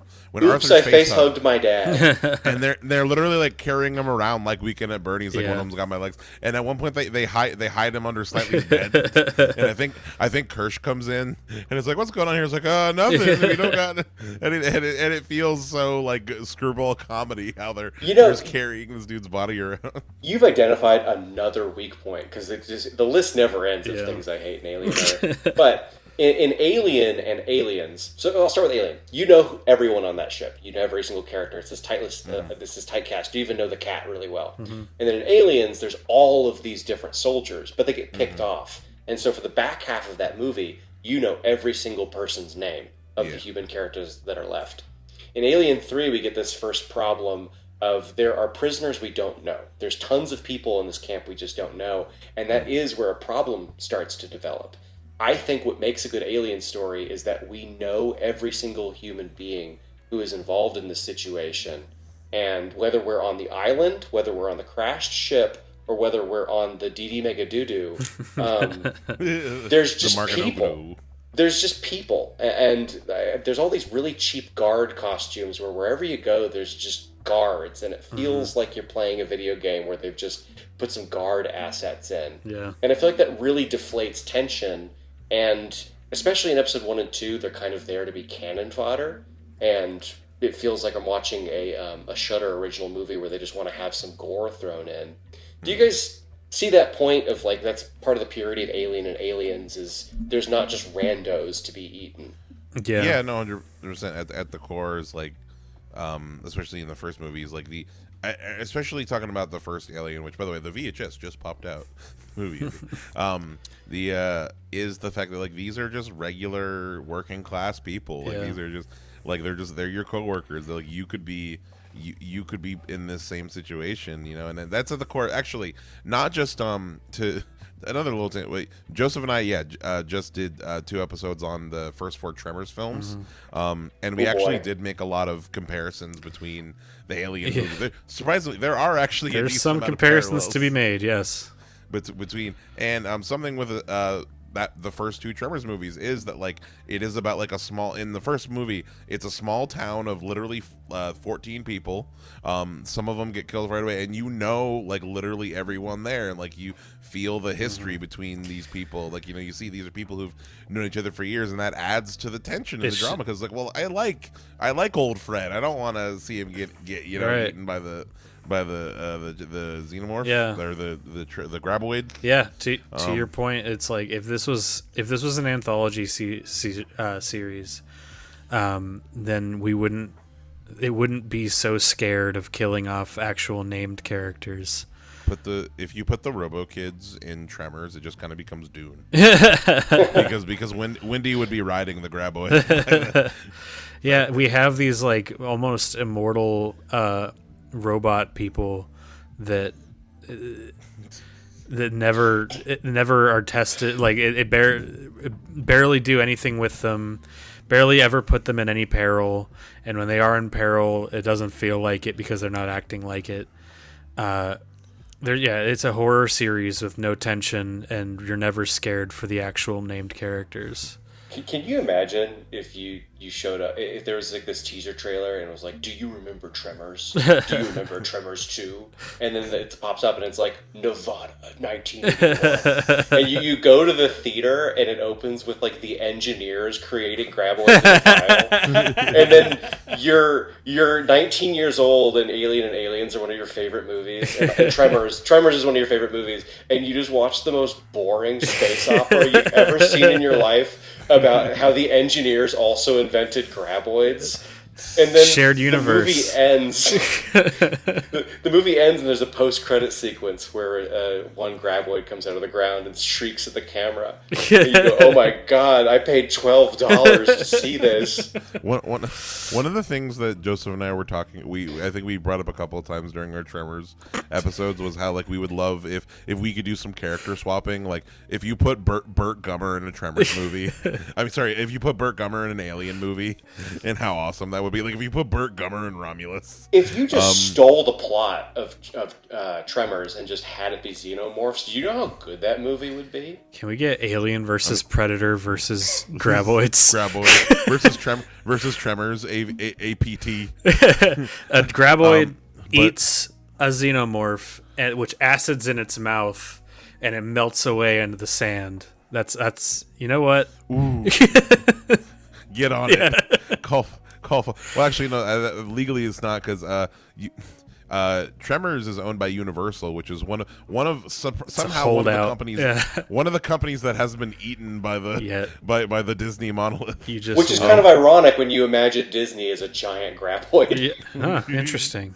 Yeah, but I wanted to say that I'm having this realization. So the whole concept of putting Bert if you can put Bert into an Alien movie and it still be fun, then it's good. I couldn't imagine Bert wouldn't have anything to do in Alien Earth. Oh my God, he'd be hanging around bored. That would have been a fun character. Yeah. He would have been like, "Are we gonna shoot anything? You know these things are gonna get out, right?" You know, like we should probably blow them the fuck up. Yeah. But no, I just sorry. What was I gonna say?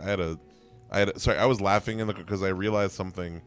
I was happy to not be talking about Alien Earth. It fills me with such like a sense of dread, because if there had been an Alien TV series in 2004 that was just like very by the numbers, just like trying to look like aliens on a micro budget, it would have been better. Like anything would have been better than what this was. But when I say that this is as bad as television and film can get, I mean it. It looks ugly. It doesn't go anywhere. And then it has these moments that kind of like, there's like little performances that are good, and a prop will look good, and a set will look good, and so it kind of bides you in of like, hey, this is going to get better, and it never does. Disappointing for sure. That is kind of the most frustrating things about it, is that if the show was just ass all the way through, then like I could really like emotionally not like write it off. But it's like, even removed from the fact that this is my favorite franchise, like my favorite franchise, favorite fictional universe, really.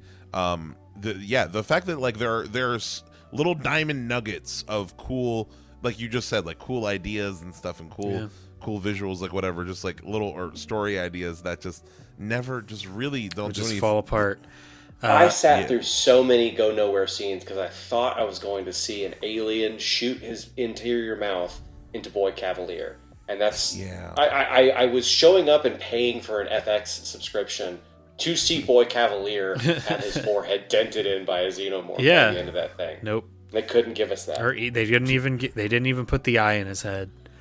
What the fuck? They could have kept him as a character in the next season, just has a big eye, Has a big eyeball. And wait, no, what if so he becomes one with the eyeball? Yeah, they like merge because he's so fucking smart or whatever.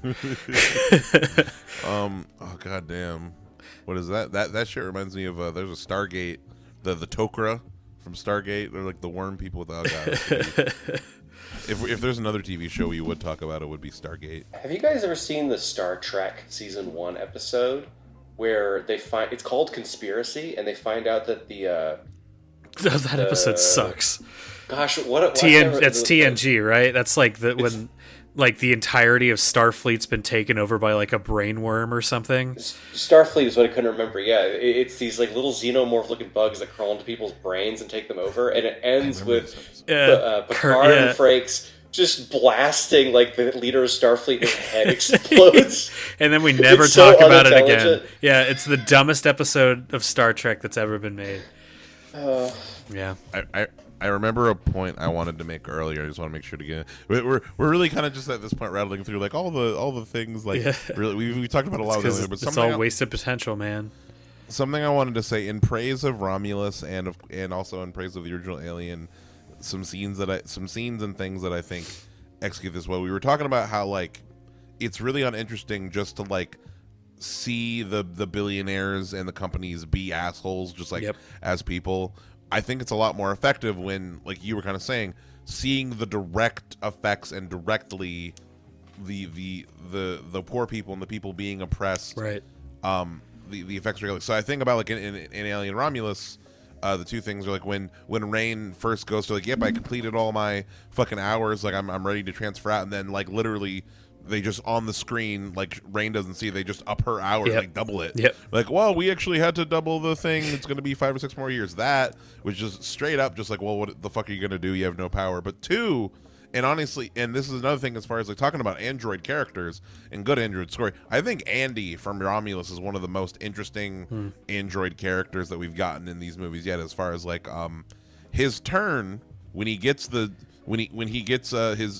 android buffs with the chip.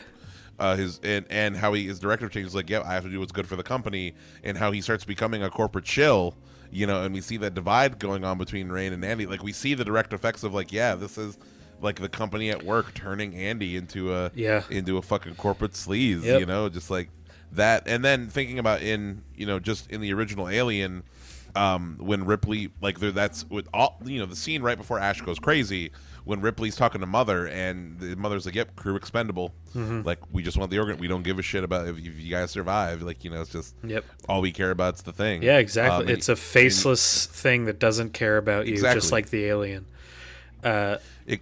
Yeah, 100%. That's its own. You know what? That's its own kind of cosmic horror. That's what Harvey was saying earlier. Yeah.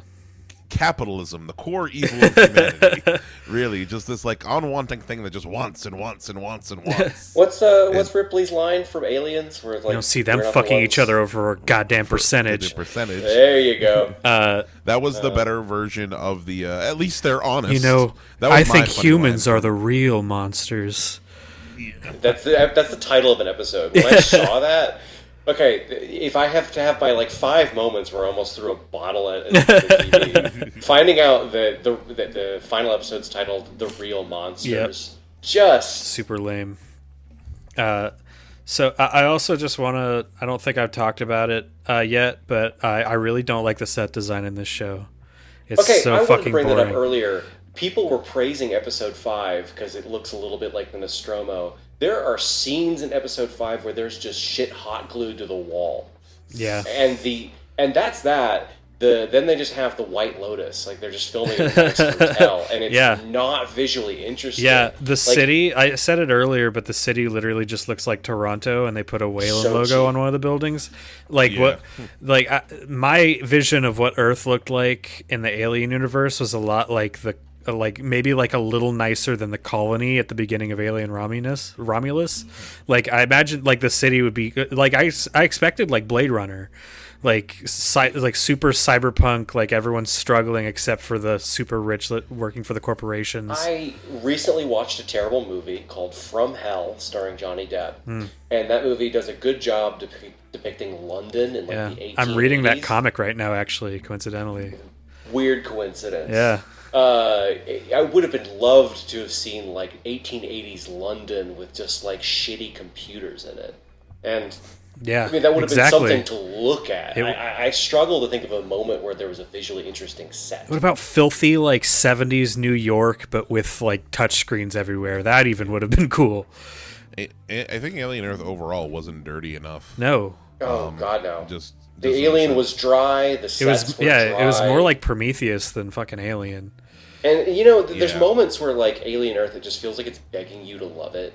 Yes. Every time that eyeball is on screen, it's aren't you proud that we came up with something cooler than a facehugger? Yeah, exactly. And part of that is the antique technology, where they sent an intern to an antique technology store, and they found a computer from 1970. And they feature it so prominently on the screen. It's look, we found a computer just like the original Alien. But when they get to the science lab, it's the same complaint people had for Prometheus, where Alien has a distinct appearance. Yeah. It does not look like a generic asset flip video game from Unreal Engine. Yes, I did like their iPads with the big bezels and the big speaker holes on them. When she was touching the screen and it was warping, and that's her superpower or whatever, I thought for a second that was they have touch screens, but they're secondary membrane, CRT. They warp when you touch them. That would be cool, but no, it's nothing that interesting. When I hate how whatever, I'm gonna be lame. Just gonna embrace being a lame little nerd for a minute, and that's okay.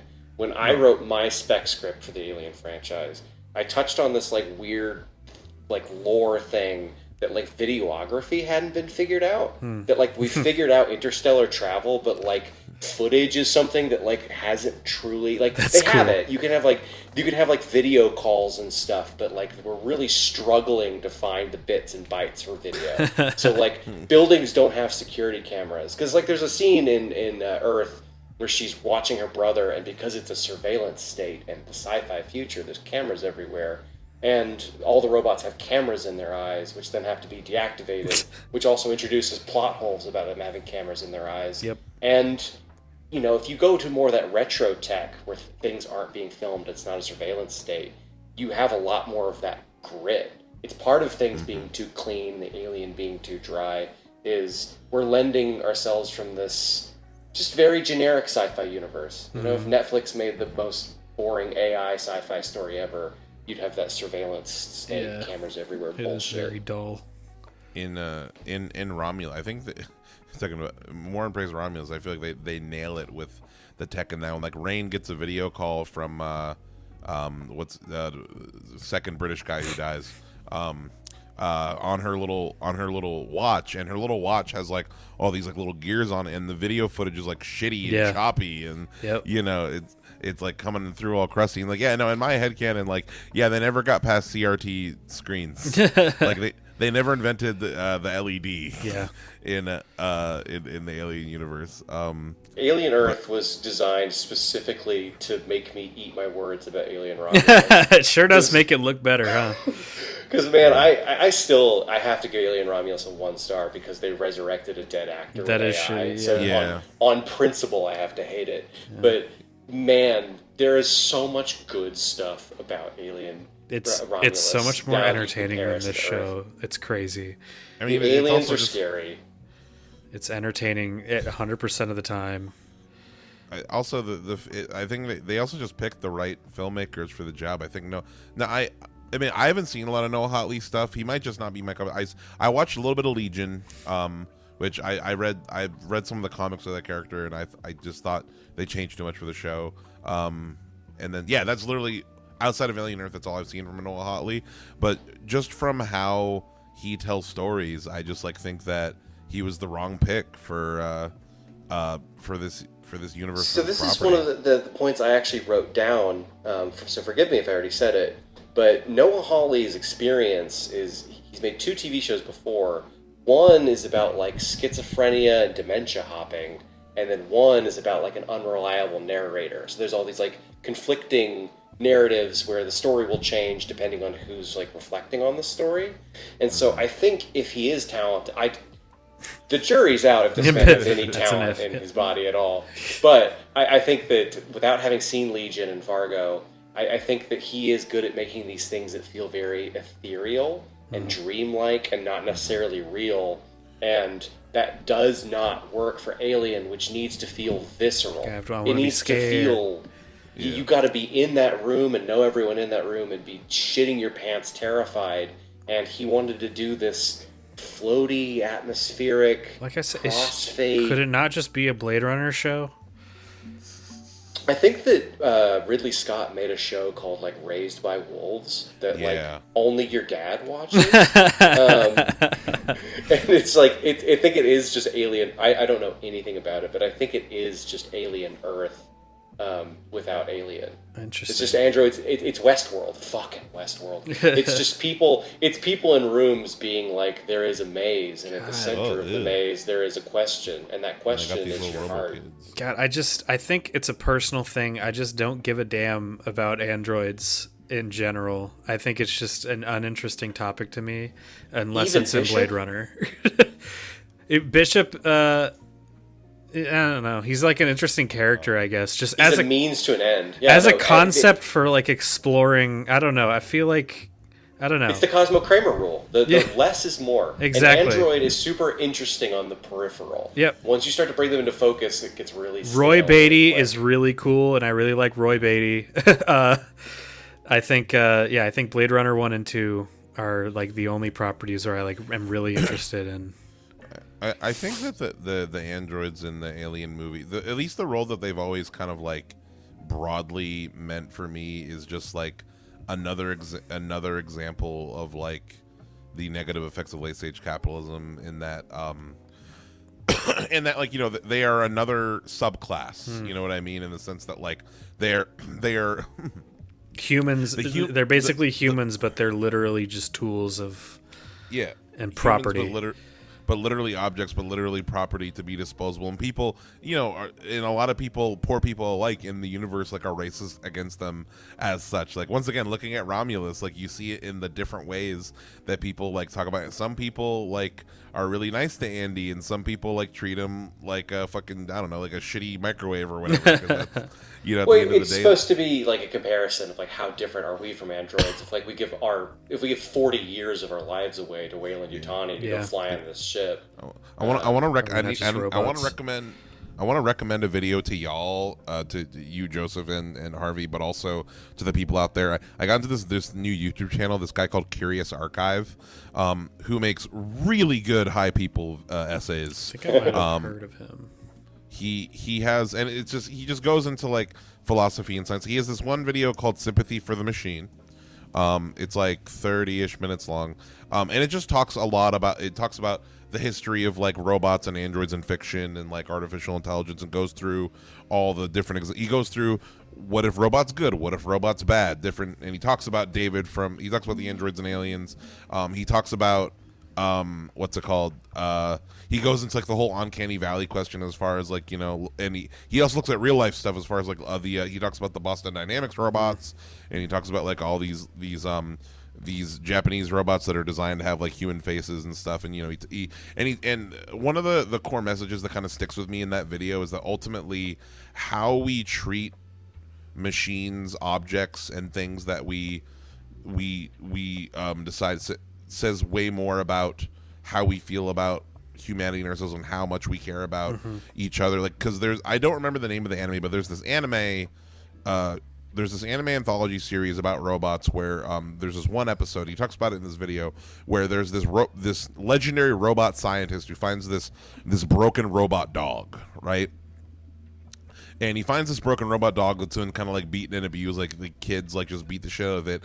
And the whole episode of this thing is this scientist trying to fix this robot dog. And this thing's a machine, and so in this robot dog, like, it's malfunctioning. Like it seems like it's in pain, and the scientist is very aware that like it's simulating feeling like it's in pain, right? Right. But he's just clearly so invested, and he doesn't sleep, and he spends all this time trying to, you know, fix this thing. And it's revealed that the reason why is because like this thing was like one of his grandkids who died tragically. Like this was his favorite toy or whatever, and like his connection to that is like through that. And it's this thing where it's like, you know, machines, robots, and fiction are a reflection of us, and a reflection of like how we feel about each other. You know, they're mirrors in the truest sense. What we create, you know, it's that whole thing of like what we create is us. You know what I mean, kind of thing. And like, I don't know. I'm getting tired. I'm too sobered. I'm too sober for this element. I just really want to watch Blade Runner again now. I was formulating a response, and I wanted to go on about Data from TNG. Right. And then my brain was like, "Where are the 2-hour marker? I don't need to go on about Data." I was gonna say, like, I like Roy Beatty, and I like Data. Yeah, we could do a whole episode on robots actually, if we wanted. We haven't done a Blade Runner thing. You know what, Joseph? I've been wanting to rewatch the original Blade Runner. I think it's been it's beautiful. Every few years, I feel like I come back to it and take something new from it. I think I feel like a Blade Runner and a 2049 episode are in a. I'm absolutely down. I love those movies. I don't want to invite myself to anything, but I feel like it is a natural conclusion that I go from Alien to the Blade Runner. Now that we've run out of aliens to discuss, 100%. It'll have to be in a few things. Our next episode is going to be our buddy, another guest, King from another podcast, has a Japanese movie that we're going to be talking about. But, I want like Blade Runner. Yeah, I'll reach out to you. I want like a buddy road trip movie with Roy Beatty and Data. That'd be crazy. My dinner with Data. As we start to wrap up, I wanted to ask you guys just a fun go around the circle question, because I think this is really an interesting question I've been wrestling with myself lately. What is the bottom of the Alien franchise? What is the worst moment in that entire everything, and not including video games or books, but the films and now the TV show, and you could include AVP too. What is the worst moment of like, this is dog shit? Alien Covenant. Right now? No, I mean moment. You get to pick a moment. Yeah, a moment. Man, I barely remember Prometheus or Alien Covenant, aside from not liking them. I know Alien Covenant's my least favorite because it's the most boring. Yeah. Oh, man. I had fun making fun of Alien vs. Predator Requiem. I think Alien vs. Predator Requiem might be the objectively... Yeah. It is. I think it is objectively the worst movie, because it's also just bad on a technical level. Yeah. But it's not even just fun to watch.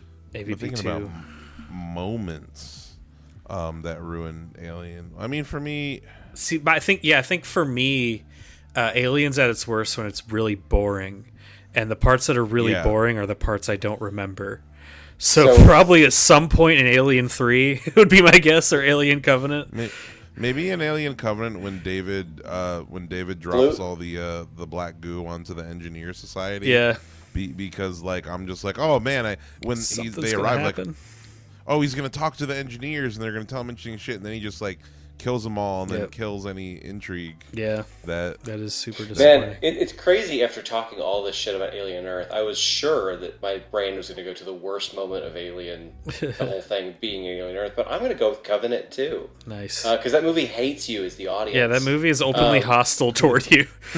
I think there's that moment where we see our first alien in Alien Covenant, and it just goes up to David and does a really weird T pose. Yeah, and. Forgot about that.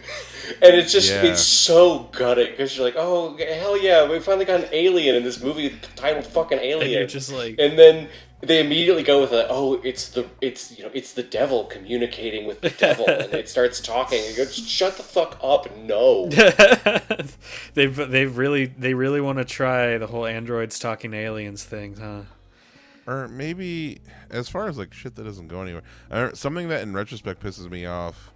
The end of Covenant when Covenant. That's the moral of the story here. When David pukes up the little, remember David pukes up the little face hugger egg thing, like the little he pukes up at the end a little face hugger ball and puts it into the little cryo thing in the Covenant ship. Which, by the way, that movie came out fucking a decade ago, and nothing has come from that. Yep. No, Noah Hawley wants to bring them together. I think he's talking to Ridley Scott about it. I think the worst thing that came out of Romulus is that like Ridley Scott wants to make Alien again, and that man needs to be kept far away from man. That man needs to just keep making his inaccurate historical dramas that are thoroughly entertaining. Okay, here's the only way that Alien Earth Season 2 could end that I'd be semi happy about, or like that would be crazy. What if Yutani shows up and is like, listen, Wendy, there's a world out there that is just all aliens and robots. We call it Alien Earth. No, but well, here's the thing, because the way that Covenant ends, right, is that like is literally setting up that David, the colony planet they are going to in Covenant, David is gonna fuck up with his aliens. Yeah, that is the end of like the world that they are going to in Alien Covenant. David is going to make his little fucking alien like hell playground, which seems like would be Wendy's favorite thing. Yeah. So maybe the end of Alien Season 2, they're just like they ship the robot kids off to David's world. Sure. And like, if you consider the fact that the Alien has never been rebooted. It is all one universe. It's all canon. If someone came in and wanted to truly finish this franchise, you would have to have Ripley's clone go to combat with like final form King David. That is how you'd have to end this series. Is the two of them having... David and Wendy are like the robot alien queens. When I first heard the title Alien Earth, I thought it was going to be a sequel to Alien Resurrection. Oh no! Because they're at the end. Where they blew up France. Yeah. I don't know. God, yeah, it's crazy to think that we have not had Resurrection is the latest in the timeline. Yep. That any of the. It's funny how like all this new Alien content they really like they really like sticking in like the Alien 1 Aliens bubble because Romulus because those are the ones people like. Aliens. Yeah, that's true. Yeah, nobody cares about Africa. Nobody cares about in the future when Walmart takes over Whalen, Utah. Which is, Harvey, when you watch Resurrection... Shit, I forgot about that. I think that's the low point, actually, for me. did you know if you saw the Walmart? Do you know if you saw the extended cut of Resurrection? I did not, because that scene's only on YouTube. I have not seen that scene. See, I've seen it on YouTube, not in that watch. Yeah. For people at home, maybe you haven't seen either. But yeah, in the extended cut of Alien Resurrection, there's a scene where they're talking to Clone Ripley about like that because it's like 400 years later about like, oh yeah, well in Yutani, they got bought out by Walmart. Which you know what? It's a deleted scene, so it's not canon. Why wasn't Walmart? Wait, hold up. Why wasn't Walmart one of the giant the big five. The five. Prodigy. Walmart. Wayland Yutani. Walmart. Walmart's trying out the name Lynch temporarily. They're going to switch canon. back. Yeah. What's Walmart's attempt at That's fucking immortality?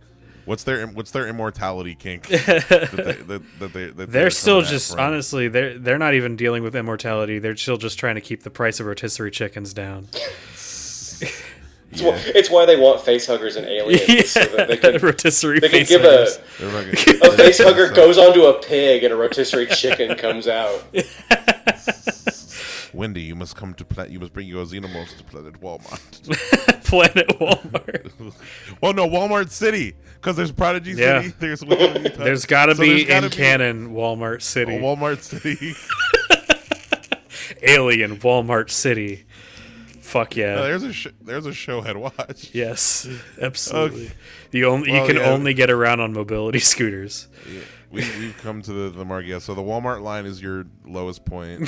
Sure. What did I say my lowest point was? Covenant when he drops the goo. You know, I think actually wait, no, I think I have more specific. So in Covenant, when I first watched Covenant, something that pissed me off and something that still is, they try to imply that David created David created the xenomorphs. Yeah. Not even the engineers. God, that's David. So lame. It was specifically David. And since then, just in terms of like what we've seen so far, I kind of understand it more. It's like, well, I don't think that he created the xenomorphs. I just think that like this black goo, like this like toxin goo spore thing on this planet that's the biological weapon, I think that like its natural evolutionary state is to get to xenomorph. Yeah, I like that. For me, I think that's what Romulus kind of implies. Like, oh, this organism, this thing is like been around forever. David just kind of stumbled upon it, and through researching it, finds like, oh, it just, when you fucking like put it through enough stages of evolution, it just turns, xenomorph is what it spits out. It's like how everything turns into crabs. Yeah. Yes. Actually, exactly. Which perhaps I'm glad you knew what I was talking about. Because that was actually one of my other favorite scenes from Alien Earth, is when they have the alien over the dead body and a crab is just kind of biting at it. Interesting. It's like, a nice little moment, but it's actually implying the eternal biology of the xenomorph. The forever crab. Yeah. I'd say that's the bottom of Alien to me, is that scene that where does suck. Covenant, because that literally just like that makes the creature so much less cooler. Like, it takes all of the mystery out of it. Yep. That's so lame. Yeah, I remember that really crushed me when I saw Covenant. So yeah, that's my bottom. That's the midi-chlorians of the fucking Alien franchise. Yeah, Harvey, what'd you say? Exactly. Harvey, what'd you say your bottom was? T-posing alien from Covenant. Yes, and the little. Yeah. If not that, then absolutely resurrecting Ash, taking a dead actor and face-apping his face onto a prop. I really disliked that. Oh god, that's similar along the lines of like all of that. It's a slightly different conversation, but like the whole thing with people who said that shit is cool, like bringing dead people back to life, are the same people who think that like Sora 2 and like all this new AI tools are cool. Yeah. It's like, no, it's literally evil. Zelda Williams. Sorry, the last tangent that we're gonna wrap up soon, guys. I promise. I'm getting tired and I need to eat dinner, late dinner. Zelda Williams, Robin Williams' daughter. Apparently, since Sora 2 has come out, the last few days, has been getting all of these, like, people have been sending her, like, videos of, like, people making AI Robin Williams and stuff. Yeah. Like, check it out, it's your dad. Like, God, the horror. And people genuinely think it's cool, and, like, her response, one, she was personally offended, but two, she has this, like, a really good broad statement about AIs. She says something along the lines of, like, it is not cool, it's disgusting. She says something along the lines of, like it's not art, it's just like hot dogs made of crap and made of horrible. It makes everything else worse too. I saw this composed of art from the past and something. Like, go ahead. I saw this clip recently because like I do have like an ADHD nerd brain, and fuck AI as an author, absolutely fuck AI, it should be illegal. It really disheartens me when I see something that looks interesting and where it gets me. I saw this clip recently where someone fed Sora 2 a prompt to look like a 1980s horror movie about bird monsters. And I never want to say AI looks good, but sometimes, especially when it's using those filters to look like an old movie that never existed, it gets me. And so I watched this clip and went down in the comments, and of course the top 10 comments are all people being like, fuck you, fuck AI, get this shit out of here. And he responded to every single one, and he's like, am I not an artist? I came up with this idea and wrote the prompt and paid for the credits, and I screened through it until it was good enough. And then, of course, comment number 11, which has the most hearts, is, brother, Hollywood needs to give you a deal. And fuck out of here. It is the future. It is the future, sure and it is. breaks my heart into 1,000 pieces. It's very upsetting. I won't watch Late Night with the Devil, and I also will not watch The Brutalist, because they are movies that used AI. Oh, I didn't even know that about The Brutalist. We cannot continue to be artists if there's any usage of AI whatsoever. No. In our last Tremors episode, it's funnily enough, this came nothing to do with Tremors, but it came up with we were talking to I was saying how I want the movie in my head of like the samurai versus predator movie in my head stars Toshiro Mifune, and it's like a black and white Akira Kurosawa style movie where like it's Yojimbo versus Predator is the movie that's in my brain. And you know, it's and I remember and this was right before Sora 2 dropped, and I said to you, Joseph, like, listen, like, I hate AI, but if one day I can type into a thing, give me an Akira Kurosawa style like movie where Toshiro Mifune fights a predator, I'm gonna watch it and then destroy it. And and that technology exists now, but it's like, and I'm thinking about it here, and you know, it's like in there's just no soul to it though. It's like in Grand Theft Auto when like you turn on all the cheats. Mm-hmm. Yeah, you know? It's fun for 2 seconds. Yeah.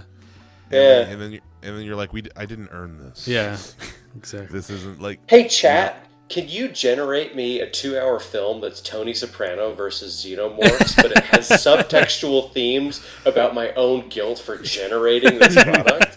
Make it specifically about my relationship with my father, please. Yeah, no, shit. That shit's coming. Yep, it's already here. Yeah, no. Yeah, on a depressing note. Yeah, tonight on a depressing. Let's do the classics. So wrapping. We've talked so much about Alien Earth. We really went balls to the wall. Yep. On it.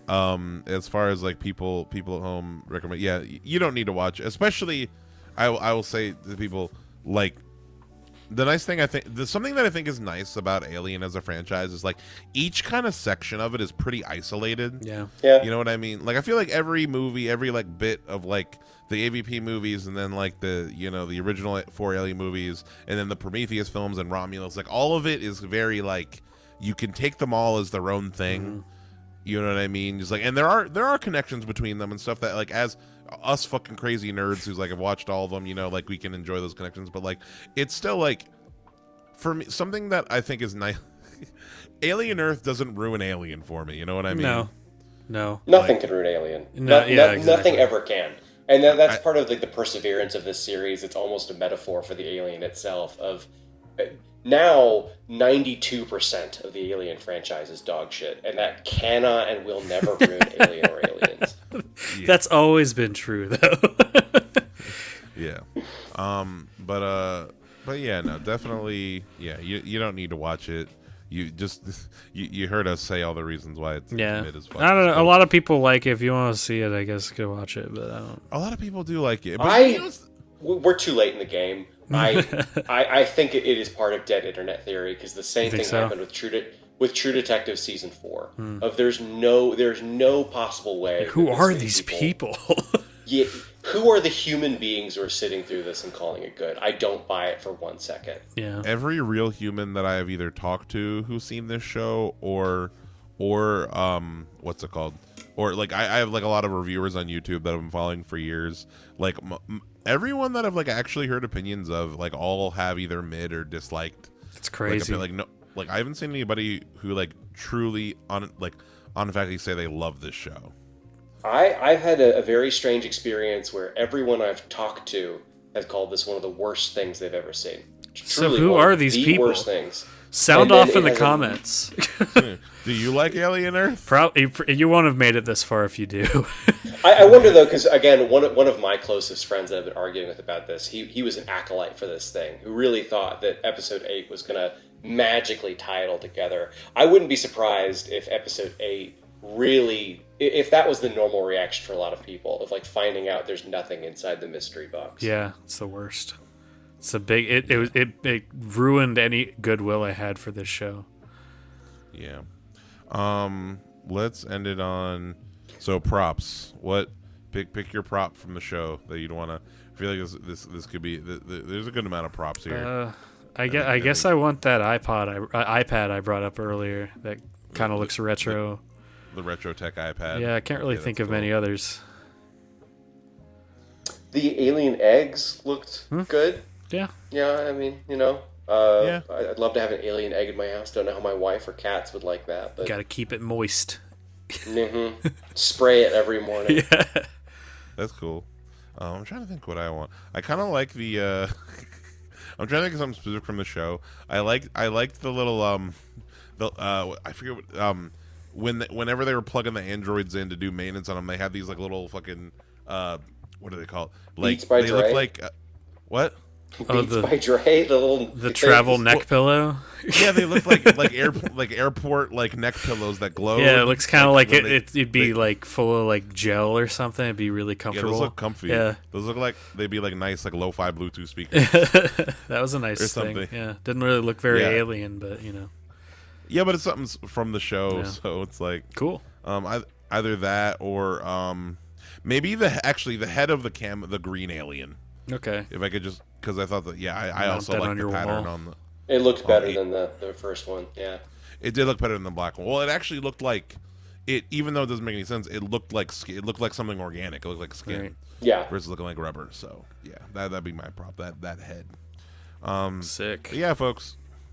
Yep, that was Alien Earth. It's a bit of a bummer. Alien Earth is very much of its time. Yeah. Yeah, We are living in kind of the death of art and the death of democracy. Not to get political, I know it's not this show, but it's just very much Alien Earth is kind of like this void whimper that fits everything we're going through right now. I'm sorry to end on such a dour note.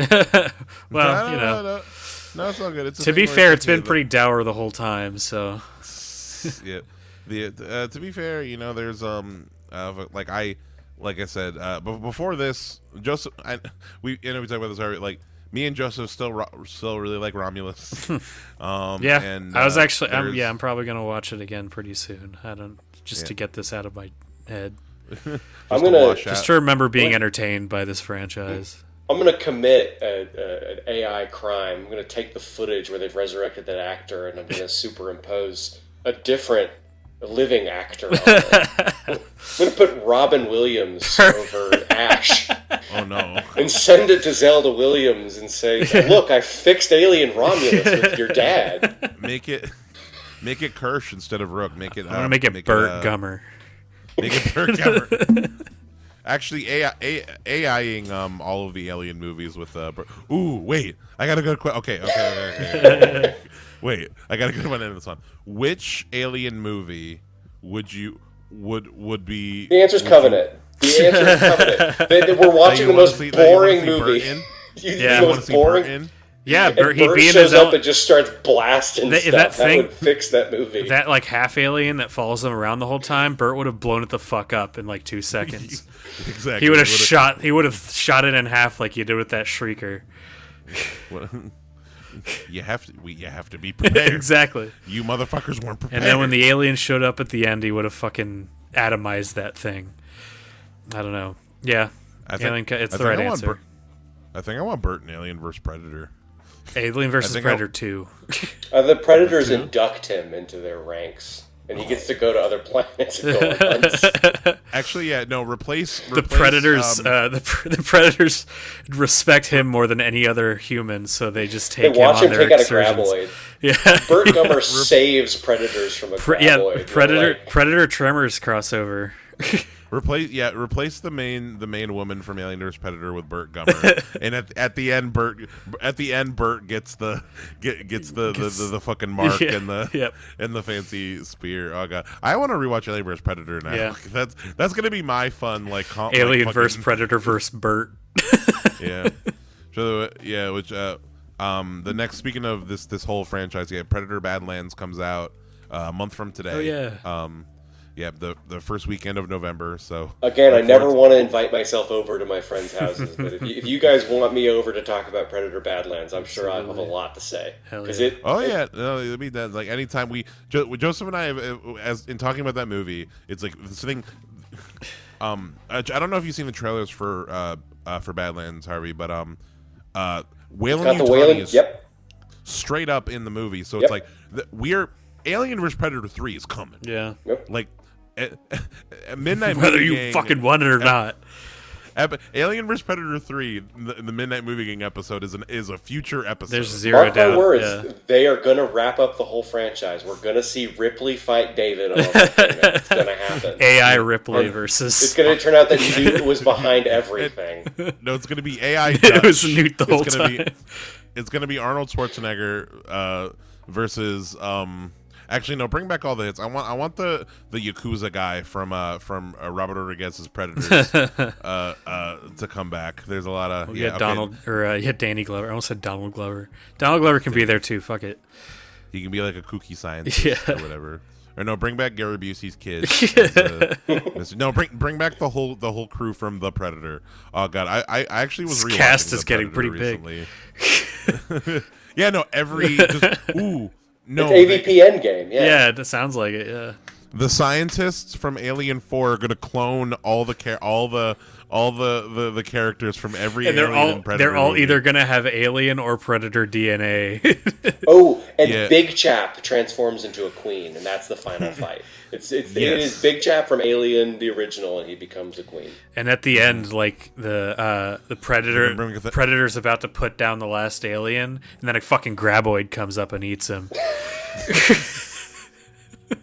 Just printing that. Okay, we're at that loopy part. We've been going on for a long time, guys. Yeah, folks. We could just, like I said, this could just be the Alien and Predator podcast. It might as well. It fucking is. Yeah. So this, folks at home, this has been Midnight Movie Gang. Thank you so much for listening. You can go to www.midnightmoviegang.com and check us out. Go follow us on YouTube. It's kind of the main page. The animated review's been doing well. So thanks for watching those, and more content to come. Check out Harvey. Harvey, where can people find your books? I'm on Instagram if you want to see me bitch about Alien. And if you go to Amazon, look up a book called Go You and Touch That Beautiful Black. I assure you it's worth your time. And as soon as we're done recording, I'm going to bully you guys into buying a copy. Okay. So, rock and roll. We'll do. I get paid this week. We'll buy it. This has been Midnight Movie Gang. It's 10:29 p.m. Night Movie Gang. Thank you so much for listening. Thanks for hanging out with us. If you didn't watch Alien Earth and were just hanging out with us, thanks for coming. If you did watch it, sorry. Let us know what you thought about it. Comment. If you liked it and made it to this point, I have a lot of respect for you. Yeah, that's true. Yeah. Thank you so much. Have a nice night. Bye. Bye.